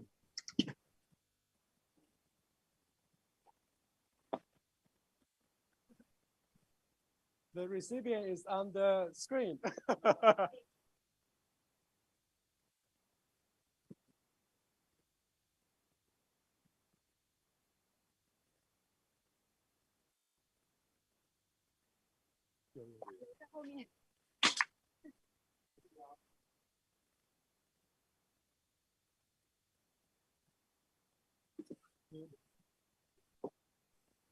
Thank you. Don't go, don't go. We have we have two more winners to announce. Okay, so we are getting more and more excited. The second place goes to Dot Space. And the winning team in the second place will receive $3,000.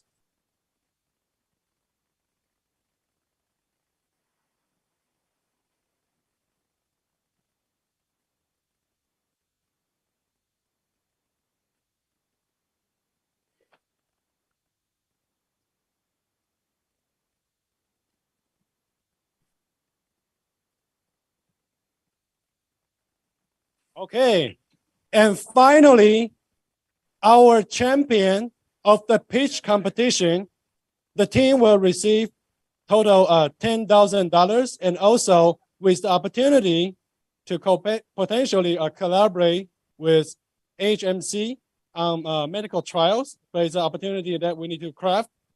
And the champion of the competition is Aerotrop Medicals, and the recipient is here in person.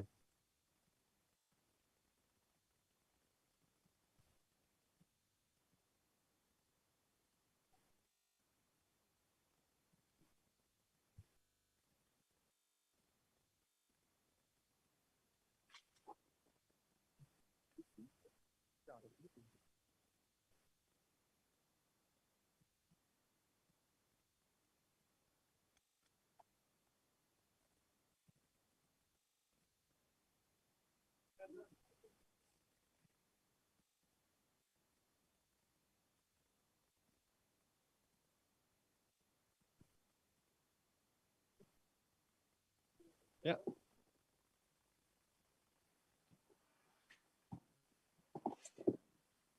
Thank you.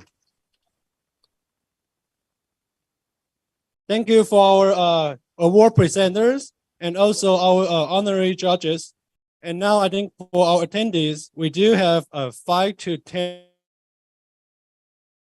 Refresh yourself with a coffee and some desserts. We will return to the stage in 5 to 10 minutes. Thank you.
Hello.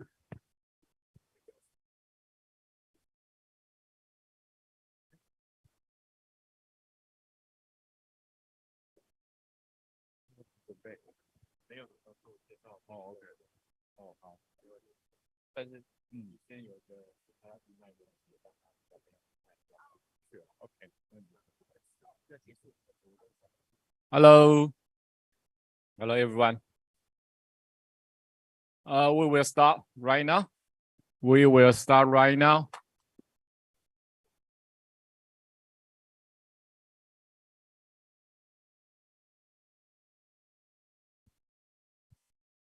Oh, so here's the special promotion.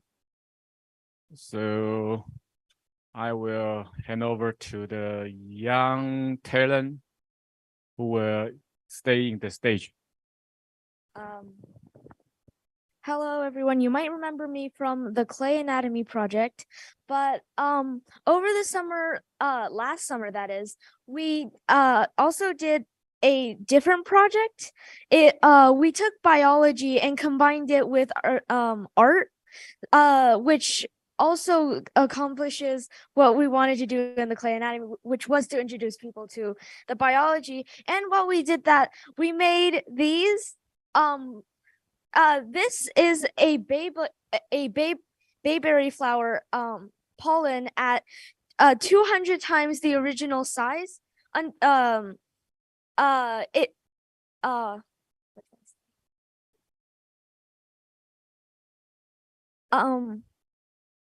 Wait, what? It's supposed to look like a snow globe. Yeah. Okay, let me say a couple words here. My name is Dan Kailu, and I'm the vice chair for this the U.S.A. 协会。我们昨天这个已经卖了一次了啦，有这个卖的人他捐出来再卖一次，我们看看今天是不是有人再买，买了以后我们看有人是不是再捐一次的 ，OK， 或者再捐2次都可以的。我们捐的钱呢都给U.S.A， 因为U.S.A 这次办的非常非常好。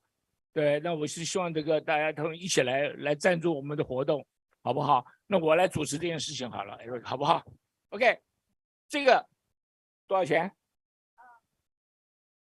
？35，有没有比35高的？70，我买70，有没有人比70高的？有没有100的？那个谁，那个部长，你可以出100，没问题啊。OK， 还有没有人比100高的？这1张啊，部长不是2张啊。OK， sold 100，你给他。OK， 第二张35开始。有谁出多少？100啊。OK， 100，我出200。还有谁出的没有 ？OK， 那我跟部长一人分1个。OK， 有没有200以上的还有没有 ？OK， we're done， right？ OK， OK， 给你换一个。我刚你喜欢这个对吧？我刚好我也喜欢这个。OK， 那我们就跟前头的对比一下。谢谢局长，赶快交钱了。OK， Thank you。给他们讲，给他们我这里也有。My turn.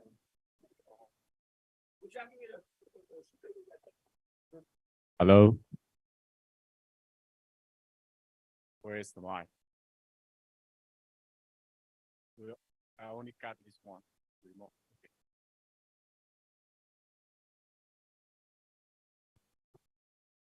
Okay, let's back to our section.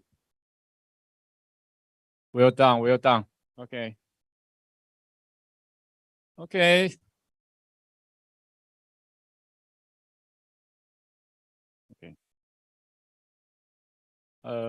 Dr. Yang Kai-jie, KJ, is the founder and the CEO of the Kura, a company providing the software solution to manage the heart disease of patients remotely to improve the outcome and save healthcare costs. Meanwhile, the CARA is also partnership with the medical center in insurance company in the U.S., Taiwan. So I have the chat with the KJ yesterday. So I just realized I'm very proud we have so many the Taiwan young talent who want to do something different, take some kind of risk. So it's my honor. It's my honor to introduce the Dr. KJ to give us the talk. Let's welcome the Dr. KJ.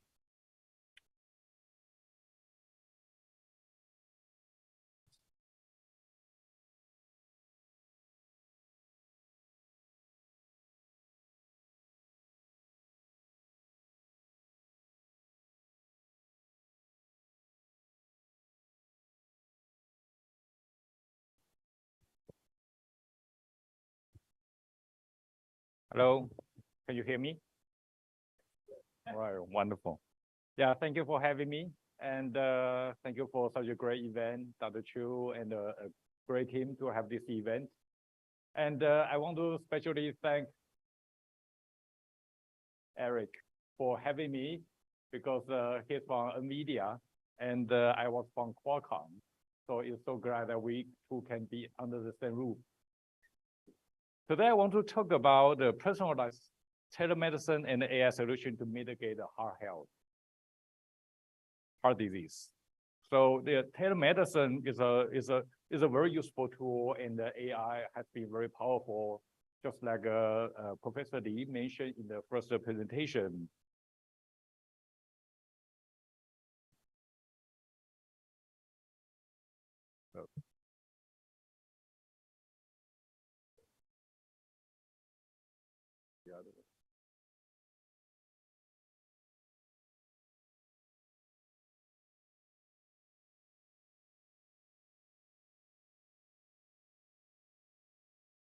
Okay.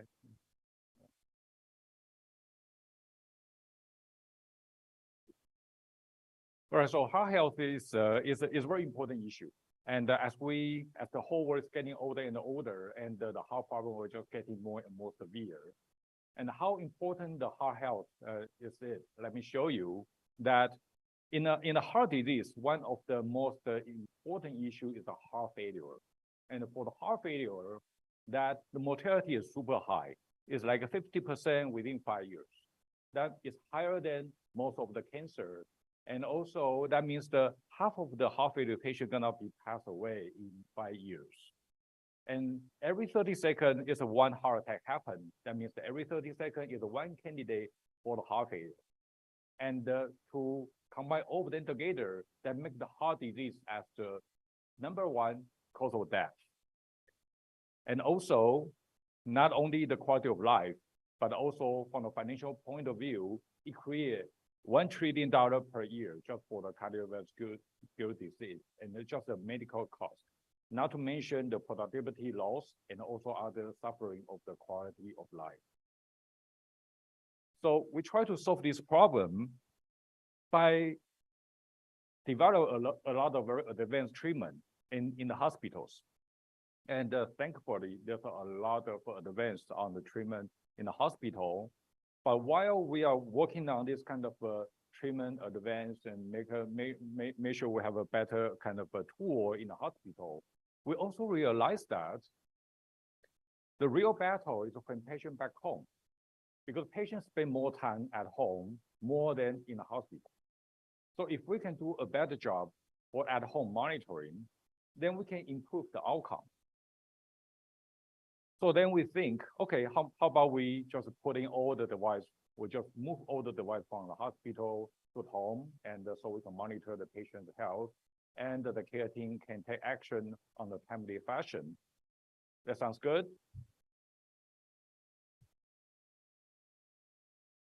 But they're actually too much for patients. You need the training, you need the education, and we don't forget, these patients, they are all 65 plus old, most of them, and also they just went through the major event. So it's very hard for them to adopt such a kind of complex system at home. But thankfully, by the advance of technology, now we have a lot of sensor at home, like an ECG, electrocardiogram, oximeter, glucose meter, and blood pressure cuff. A lot of devices, and they're getting smaller and smaller, and cheaper and cheaper. So they will pump out a lot of good information. And also, we have a 5G now. That's why I come from Qualcomm. Yeah, 5G is everywhere. And so we literally have all the connectivity anytime, anywhere. And also, we have a much more powerful device, the computation power in our hands. And last, the AI is here. So AI is here to help to organize, interpret, predict based on all those data generated by those devices. Then this is the ideal remote patient monitoring framework. It has a device, app, dashboard, and AI fitting together, connect the patients and the providers. That sounds good, right? So we think once we connect all those devices with the AI, with the 5G network, we should make a patient happy and also provider happy as well. But is that true? All right, so let's just step back a little bit and see what's the journey of the heart failure patient. So this is the horizontal is the time, vertical line is the quality of life. So the black curve is the normal journey of the heart failure patient. So once they have some like acute event, and it will go down, come back again, go down, come back again, and then going down. And it has a multiple path. Yeah, it can go, yeah, maybe died in the first episode or get well, but still pass away eventually. But regardless, the journey is very tough, it's very complicated. So let's take a look of the other approach, other people, how to solve this problem. Based on we know that the at-home care is very important, the heart failure is very complex. How can we mitigate this problem using the information from the generate from at home? So here are several clinical studies. We call that TEAM, heart failure 1, TEMA, heart failure 1, TEAM, heart failure 2. So apparently, TEAM, heart failure 1 and 2, they are carried out by the same team. So TEAM heart failure 1 is published under 2010, the duration is 2 years. Yeah, it's a long study because I can tell you to collect the data from heart failure patients is very, very difficult. And they collect 710 people. And for the TEMA heart failure 1, it's carried out by different team and published 2 years after that. Then they only take 6 months, but only collect 160 patients. It's still tough, but it's still good number. And I'm sure the TEAM heart failure 2, this team learned something. So after 8 years, they only take 1 year to collect more than 1,500 patients. It's a very good data. What do they do? All right, so what's their criteria to enroll the patients? The first one, the TEAM heart failure 1, they select the NYHA second and the third stage, and the LV ejection fraction is less than 35%. So here are some background information here. The NYHA is an index, ranging from 1 to 4. And the 1 means the kind of you are at risk, but you're still doing fine. But 2, that means you already have some acute event. And third is that you're probably already in the official heart failure cohort. And the fourth, that is almost like a terminal stage. So what we try to do here is we want to keep the patient in the second stage, not to go into the third stage. Because we know that if the patient is in the third stage, and if they go to the fourth stage, it's a systematic problem. It's very hard to solve that kind of problem. So the goal here, let's keep in mind, we try to keep the patient in the second stage as long as we can. And also the ejection fraction is the number to tell you what how's your heart function. If the heart function is less than 40%, that means that you need to see a doctor. It's a big issue. So that's why they cut off number here is 35%. And how they monitor, they use a BP, which is the blood pressure cuff with scale, and the electrocardiogram, we call that ECG daily, and use the Bluetooth transmission through the cloud. And now the important part is how they interact with the patient. They do the monthly assessment by phone, and their intervention is to do the medication adjustment. And TMA heart failure 1, similar criteria, but a little bit some range. And yes, you see here the mean value is NYHA number 3, and also with admission and also the fluid overload. So again, they also do the BP, weight scale, heart rate. They don't do ECG. They don't do ECG here, but still transmit by the Bluetooth.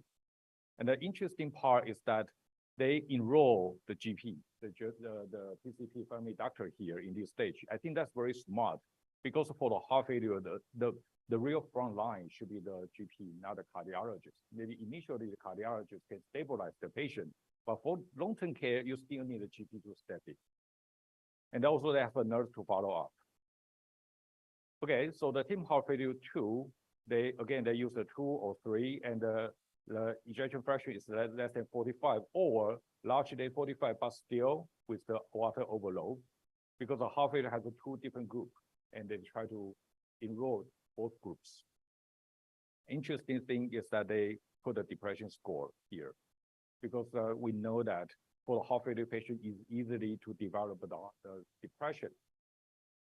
And so by doing that, they can make sure that the patient is able to use those devices. And again, ECG, BP, weight scale, and the oximeter, and use the Bluetooth transmission. And they have the monthly assessment and the physician lead 24/7 telemedicine care. So intervention is a medication adjustment. All right, so we talk a lot of detailed information and to give you the background about how people to define what the cohort they should take care and what intervention they take. And let's take a look at the results. And for sure, we're interested in looking to like a hospitalization rate and the mortality rate, but also interesting thing is that they also look into the measuring rate, because it is a kind of similar to the compliance rate. By Professor Lee's presentation, we know that more data is better. But the question comes to, okay, how can you motivate your patient to upload more data at home, so we can have more data to analyze? If they don't upload the data, then you don't have the data for analysis. So that's why they have a measuring rate here. They want to make sure that the patient can really comply with the treatment plan and keep uploading the data. And you can see that the measuring rate start from 70, improve to 83, and at the end, it can achieve almost like 100%. And let's take a look of the outcomes. For the first clinical study, there's no change on the hospitalization day and the mortality rate. That almost means that the intervention doesn't work for that patient, for those patients. But as we learn more, we know that we need more data so we can make a better decision. Then you can see that the result getting better. The days in the hospital and the mortality rate got reduced and also keep reducing. So that shows that people know that how to make sure that patient comply with the treatment plan and also get more data so we can do something. It's very important. So we learn from those articles, we learn from those literatures, and also we do a lot of research group study, and then we carry out the clinical study with the Taipei Medical University. And we think a good cardiac remote care solution should be the first one. We need to keep the staff burnout issues in hand, because in the telemedicine, one nurse might need to take care almost like 100 patients. It's a lot of work. And data will keep coming in because the patient expect you to keep looking at the data. So that will create a very critical issue about the burn rate, the burnout. So we need to always keep the burnout issue in mind. Then we need to make sure the program is personalized. Every patient is different.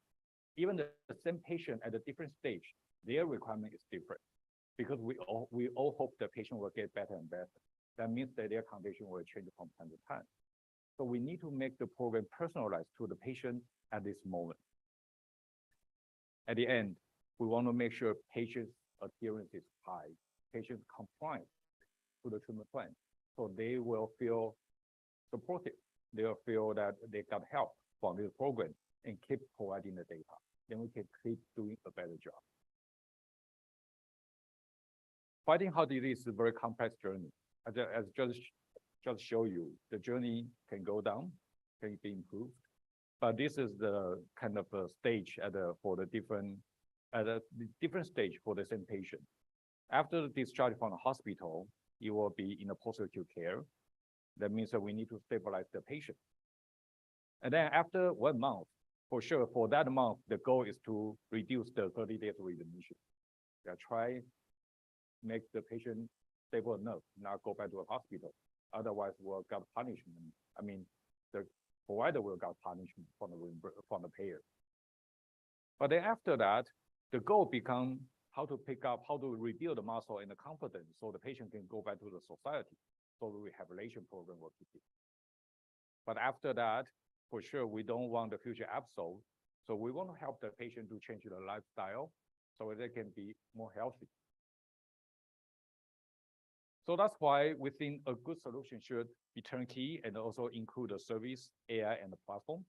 And service is the key to provide a human touch care, and the AI is help to help the service team do a better job, and the platform is to help to bridge the patient and the providers. And here's a clinical study we carry out with the TMU, and we collect 40 operative patients, and then we are able to. Okay, I think this is the old slide. Okay, then I will just talk. All right, so let's go back there. All right, so yeah, this is the clinical study we carry out with the TMU, and we are able to increase the patients' 14 days readmission rate, and also increase their measuring rate. So the TMU at that time also carry out another clinical study at the same time, and with a similar device for the heart failure patients. But the compliance rate is not that high. So we interview the patients and also the staff. How can we have that kind of difference? And the testimony we collect is that our AI engine can give the real-time response. So the patient feel that the data they upload, someone is looking at it, and they got help right away. So that's why they are willing to keep uploading the data. And let's go back. Yeah, since I do have some more slides to share with you, but yeah, we don't have that file here. So I usually use this page to keep talking. Yeah, so we provide, so the Kura Care is a service company, I would say. We are not a real technology company, and we are a service company and use AI and the platform to help our service. And again, we are a company, so how to monetizing is very important. So now we cover the multiple different reimbursement codes, all the possible codes for the chronic disease management we all cover. So the provider can get extra income and work with us. But down the line, we will work into the value-based and better. Down the line, we want more preventive care and less reactive care. Thank you very much. Thank you. Thank you, KJ. So any question? We just allow the one question because we need to move to another section quickly. Any question? Okay, KJ will be there. So if you have any question, you can have a chat with him with the coffee. Okay, thank you, KJ. Thank you.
ESOP, the gene law. So when I read the gene law, the bio, I just realized the gene is the super task oriented and has the passion to love it for helping solving problem to the customer. So today his talk is the AI enhanced safety perception. Let's welcome to the Jing Long, Long An Jing.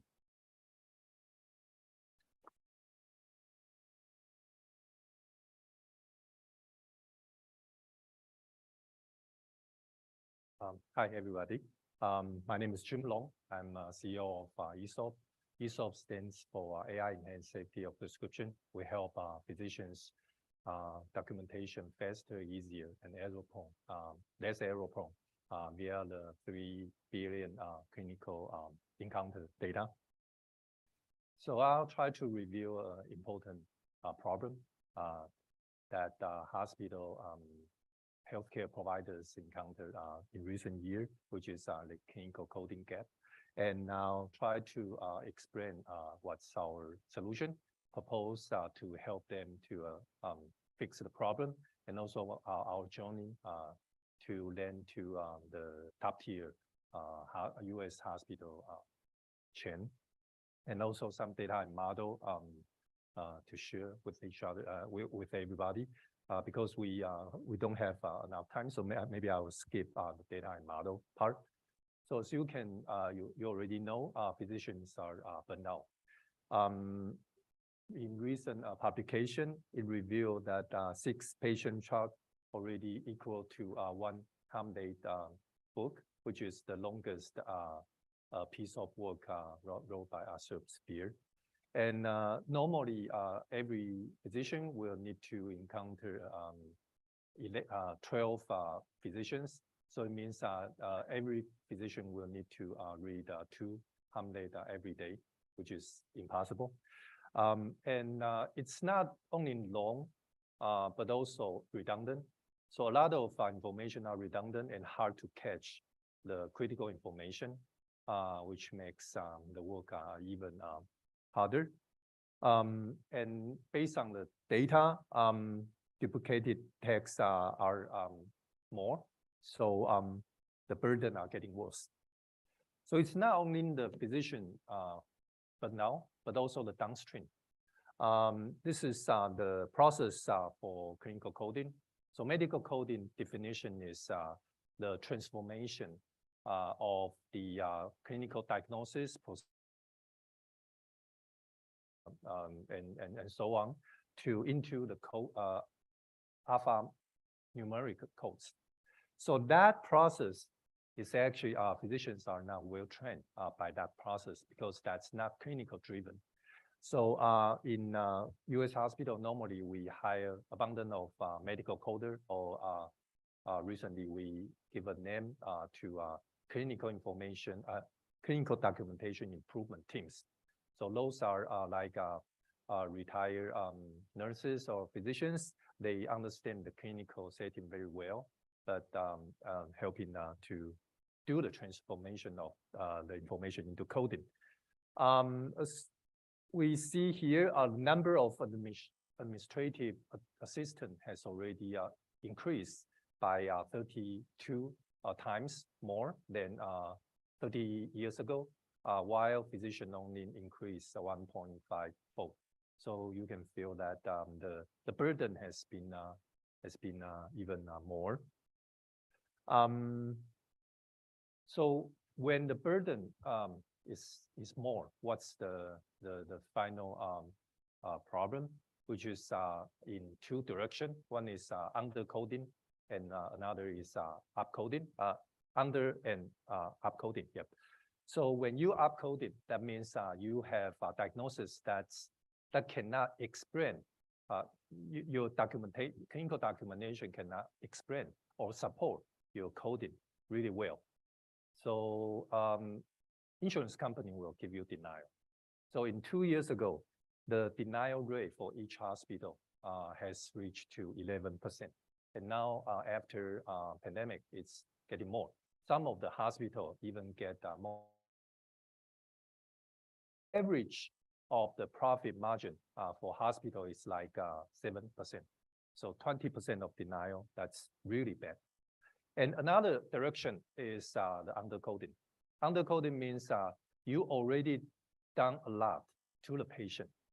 You already prescribe required treatment and also do a lot of medical imaging and lab examinations, but you don't put the required coding to explain those treatment.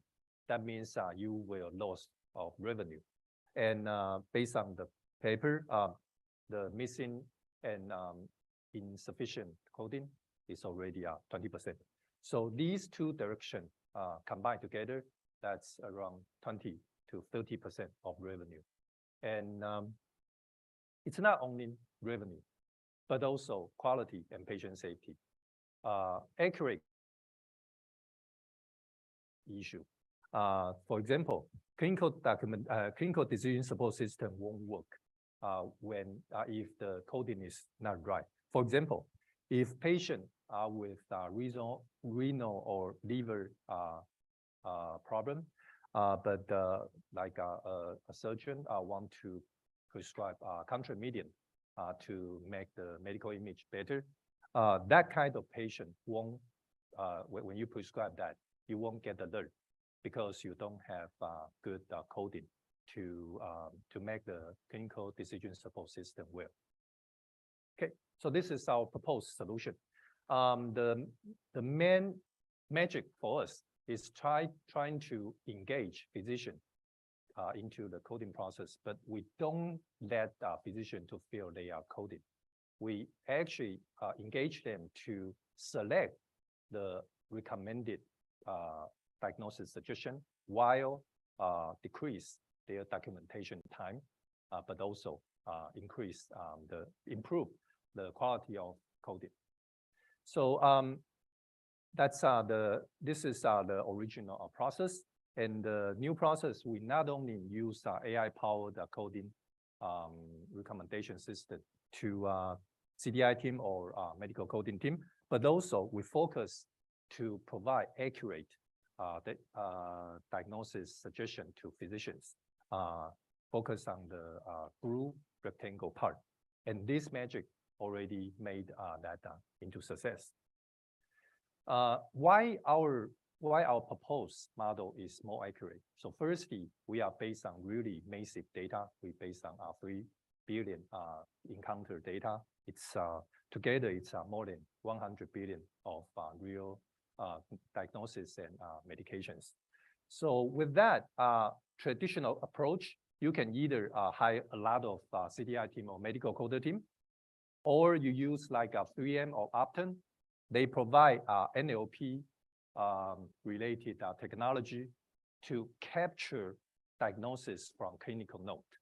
But we all know NLP is so far not mature enough. So it's either generate a lot of noises or you will get missing diagnosis because physicians sometimes are also not documenting all the diagnosis well. So our approach is we try to read the whole journey of the patient. So for example, we can generate medication associated diagnosis or lab positive diagnosis very well. So for example, if the patient was prescribed by metformin or insulin, that means it has very possible to have diabetics or hyperglycemia or something like that. There are 200 diagnoses affiliated with that, but we can provide accurate diagnosis. And lab abnormalities like sodium level low, that means you can either with some of the issue or so. Okay. So far our traction, this kind of idea because that help revenue cycle. So we already signed 18 based on last week calculation, 18 hospitals globally within 1 year. And we so far are not live installed in the US, but we already are able to analyze 3 very big healthcare systems, including the top hospitals. I'm not allowed to say their name, but we'll show our relationship later. And we base on very big data, and more than 70% of our physician user already accept our recommendation for their daily basis routine. So our journey to the top U.S. health system. So it's giving you an idea how big is the data. This hospital invent the POMR. So all the progress note are based on what they invented. They have 3 million patients, but hundreds of millions of clinical notes, billions of vitals and lab tests. So every patient, when they stay for 3 days, they generate 40 to 60 clinical notes. So that's already a lot. Normally, our US coder need to spend 3 to 4 hours to read through one patient's journey. So that's a lot. So our traction so far, we can increase 15% of the case mix index, which means revenue. And that's average. Some of the hospital that's with less CDI team or less IT or AI support, they are we can support them well more. And more accurate of diagnosis suggestion means the team member can trust the AI software better. So that means they can spend less time to review the real documentation. That means better efficiency. Besides though, these are low-hanging fruit. Just like I said, we are in top hospitals. They are not so concerned about revenue. So when that happens, we talk about quality and also earlier, just like Professor Jack Lee said, we made the accurate coding earlier. And earlier means when the coding can be done right before the patient discharge. That means we can conduct the cost management and also all the quality assurance before the discharge. Because when patient discharge, nothing can be changed. So that this would be the future for our kind of software. Okay, so this just give you an idea how we support the physician to make the documentation easier, but also do coding right. So Brew is the traditional process for documentation. So in the progress note, firstly you need to write the problem for the patient today. And that's normally a free text typing, or you need to search for ICD-10, which is 68,000 choices, and it's very hard to search, trust me. And our process is to read through all the documentation, as well as the medication prescribed, and lab positives that generated from the patient and generated those suggestions. And this is the discharge summary. When the patient need to discharge, they physician need to as well write in the discharge diagnosis or searching the ICD diagnosis from here. But now we just with some click, and those click will generate the required clinical information into the discharge summary. So that's faster, easier, but also increase the coding accuracy. So this is a real example how our system improve the revenue. So this patient, it has just take a look of the yeah. So the clinical note was well documented by a surgeon to describing the patient to remove of the uterus. But based on the documentation, it mentioned the patient is bacteriuria in progress note. But this term was not captured by the coder. And we also see the depth of abnormalities from the structured data. So we combine them together and then suggest this urinary tract infection. And this one already increased $4,000 US for action. Okay, so we not only provide suggestion to physician, but also provide the tool for downstream administrative assistant to double check if the physician will upcode or undercode it during the process. So this is just so for normal NLP tool, these kind of words will generate like 40 to 50 possible diagnoses. But for us, we only provide 20 suggestions. And those suggestions, I'll show you the paper. When we show 6 diagnosis suggestion, we can reach 100%. Yeah, I'll skip the model and data. So it's just an idea how we differentiate from unstructured and structured data. Okay, so this is a paper to identify how our system accuracy. So we use CNN and LSTM model to generate the priority of diagnosis suggestion, and also the probabilistic model to expand the association of all clinical facts. So this paper is for the prediction of accurate coding, and this paper is the one we cooperate with to show the Taiwanese data can be also effective in U.S. clinical setting. Okay, so this is our last month news. We were selected by Mayo Clinic Platform Accelerate so they will become our stakeholder and help us with their data to make our model and software better. So for that kind of top hospital, why they choose us? Because, yeah, I'm almost to the end.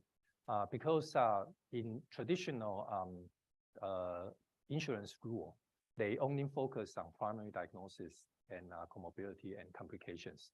But now, based on value-based care, they also want all the patients with comprehensive second diagnosis. That means even more of the chronic diseases conditions, they will help the insurance company to understand the patient status, so that the claim and reimbursement can be more accurate. And that kind of process is not well known by the current software and CDI team and medical coder. Besides that, the CMS is also asking hospital to do the right coding for outpatient setting. As you know, outpatient has really a lot of more of encounters, and some of the first tier hospitals, they already spend more than 30% of their manpower to do the outpatient coding. That would be a major problem. So summary, this work cannot be done by human. It needs to be done by the AI solutions. So this is our journey. This is our company, and this is me. And also Jack Lee is also our founder, and we have Jeremiah. I was in Wanfeng Hospital when Dr. Chu was our superintendent of the hospital. Okay, so this is the end of my presentation. Thank you so much.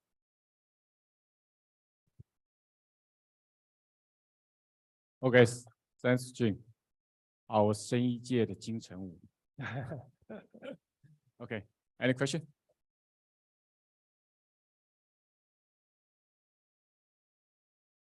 Hello, hi, Dr. Long. This is Howard Young from AI Fab. I have a question about using the NLP to help interpret the text with the relate to FDA regulation. Could you speak a little bit on that? Do you need to be compliant, or what does the process look like? Okay. Briefly. Okay, yeah. Thank you. So luckily, most of the revenue cycle related software does not with the FDA approval. So we claim our software and services are revenue cycle related. That's away from the clinical process. So so far we're not required for FDA. But another of our product on the medication safety part, we were trying to go through the 513G, software as medical device. Thank you.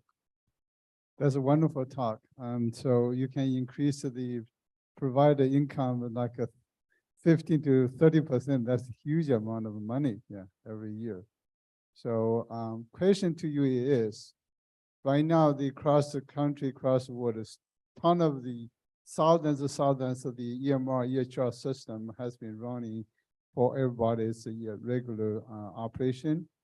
The question is for you is, are you your system is able to integrate it to the current exist system that helps them to quickly to get into the point is for help them for get a right diagnosis in order to get proper reimbursement, or you have to replace all of exist system, then just replace by yours. So what's the strategy wise and technology wise, and what's the behind of that? Thank you. Yeah. So when the first week when we were in Mayo Clinic Accelerate, everybody is talking about point of service is not really embraced by the digital health world, because point of service means you need to invest more than what you can expect to get. So we are trying to build also a platform like for CDI team, and so that's a big software. That software is a standalone software. Does not need to integrate with any of the EMR. But the one that engage with physician to doing the coding, that require interface to the EMR systems. And we are file supported, so we can support most of the EMR system in the US. And for we are also trying to do business in China. So in China and Taiwan, because they are single payer system, so their interface is easier.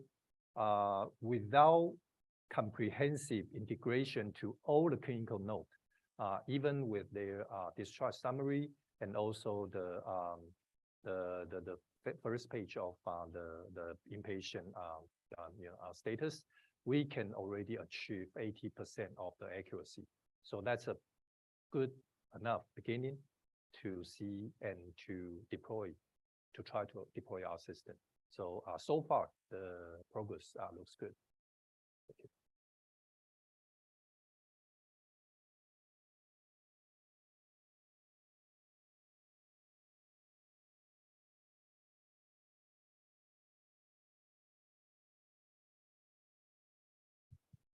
Very good application for AI data mining. So I just wondering, how do you see the pros and cons if you compare to ASUS system? Thank you. Yeah. So we actually don't do any sort of NLP at all. We try to leverage like Google and Amazon, because NLP is like when you see a lot of students can do their paper or dissertation based on that topic, and then that topic is free of entry barrier. So we try to focus only on the master of ICD and master of association. And then when we go to like China market, we use Aliyun as well. We don't do NLP at all. So vendors like ASUS, they can also be the option for hospitals. If hospital want to use like ASUS AICS as their NLP API, we can do that. So we try to be a platform, get away from those greedy details. Thank you. Okay, all right. Thank you, Jim. Thank you, Jim. Okay. Yes, I think it's a very good program in support. I try to help them when they get into the hospital. I try to find a hospital, but the problem is the coder. The coder, they have a resistance, strong resistance to the AI program. So we will make those breakthrough later, and we try to find another hospital to at least let them collect it and analyze the data. Yes, that's Thank you, Dr. direction. Thank you. Okay, indeed. So right now I'd like to just hold on a second. So I'd like to invite the KJ, hi KJ, and the ICAIH. So SCMJ want to sense to setting our talk. We have the souvenir and certification. So I also want to invite our Secretary General Harrison. Okay, the first one, KJ.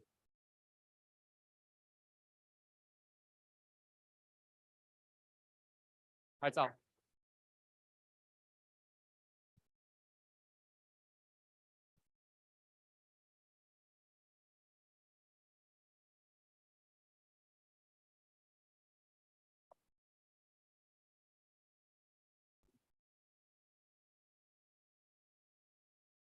Okay, the souvenir is from the TechO and the ACMJ.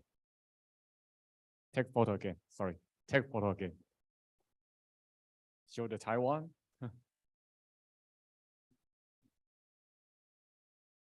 Yeah. AHMC. Perfect. Good. Okay. ICAIH. Hi, ICAIH.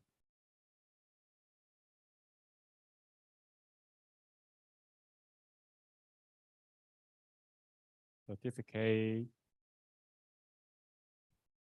all together, and but you must show the this one Taiwan. Okay, sounds great. Let me.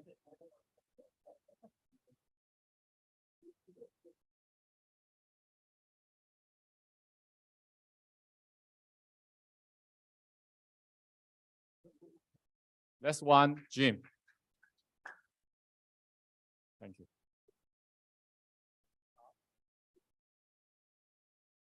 Let me get small.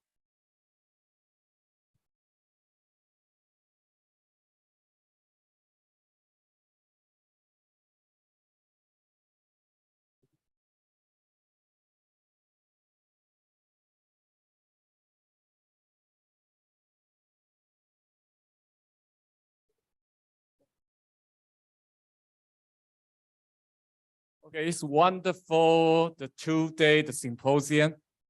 So the last one, I want to invite the TechO. We want to invite TechO, Director Chen, to give us some of the word. And I want to special thanks to Director Chen, as the sponsor, as the Taiwan, the Director Chen. So he give a lot of the guidance and support as be growing and encourage the Taiwan young people, how to make it very better. So let's welcome to the Director Chen.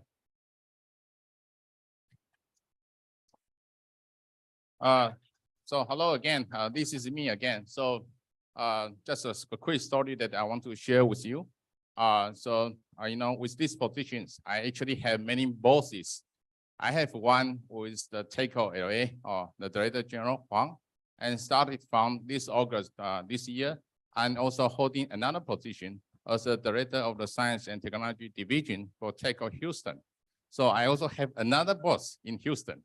But you know that my big boss is the Minister Wu in Taiwan, of NSTC in Taiwan. So I need to report to them on a regular basis.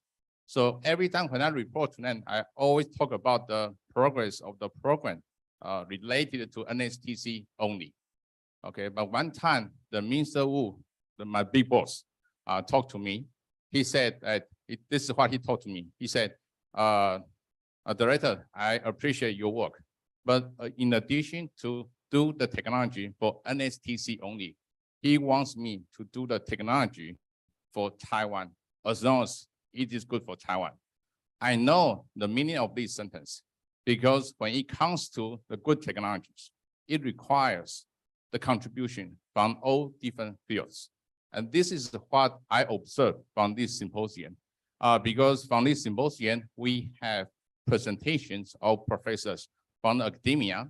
We also have insights of CEO from the industry. And we even have comments from the VCs. So I'm looking at a very good mixture here for this symposium.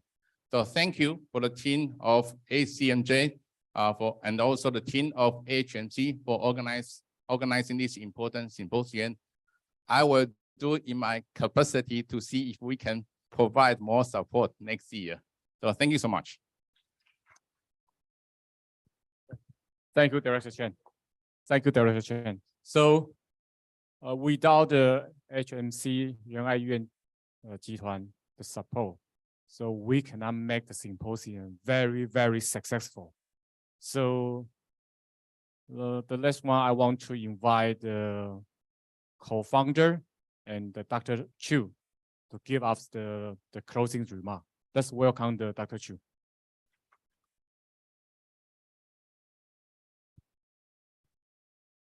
My mission is to thank all of the people who support us. Especially, I would like to give my special thanks to TECO and Director General Huang and Director Chen and all the team and May, Secretary May. Where is could you stand up? Gary. Oh, okay. He sat there for the whole 2 days. So I would like to thank the TECO, and of course, we would like to thank SCMJ for your holding this important meeting at the AHMC Convention Center. So, of course, we also need to thank the organizing committee, speakers, so many outstanding speakers, and chairmen, and all the people who helped to make the conference so successful. The whole meeting was so fruitful, and we also complete our venture pitch and reach many important conclusions. So on behalf of President Ning Yu and all the SCMJ organizing committee, I would like to thank you for your coming again. Thank you. Thank you. Thank you for your attending. So see you next year. See you next year. Take care. Thank you. Thank you all the volunteers. Without your support today, we cannot make it successful. Thanks, volunteer. Thank you.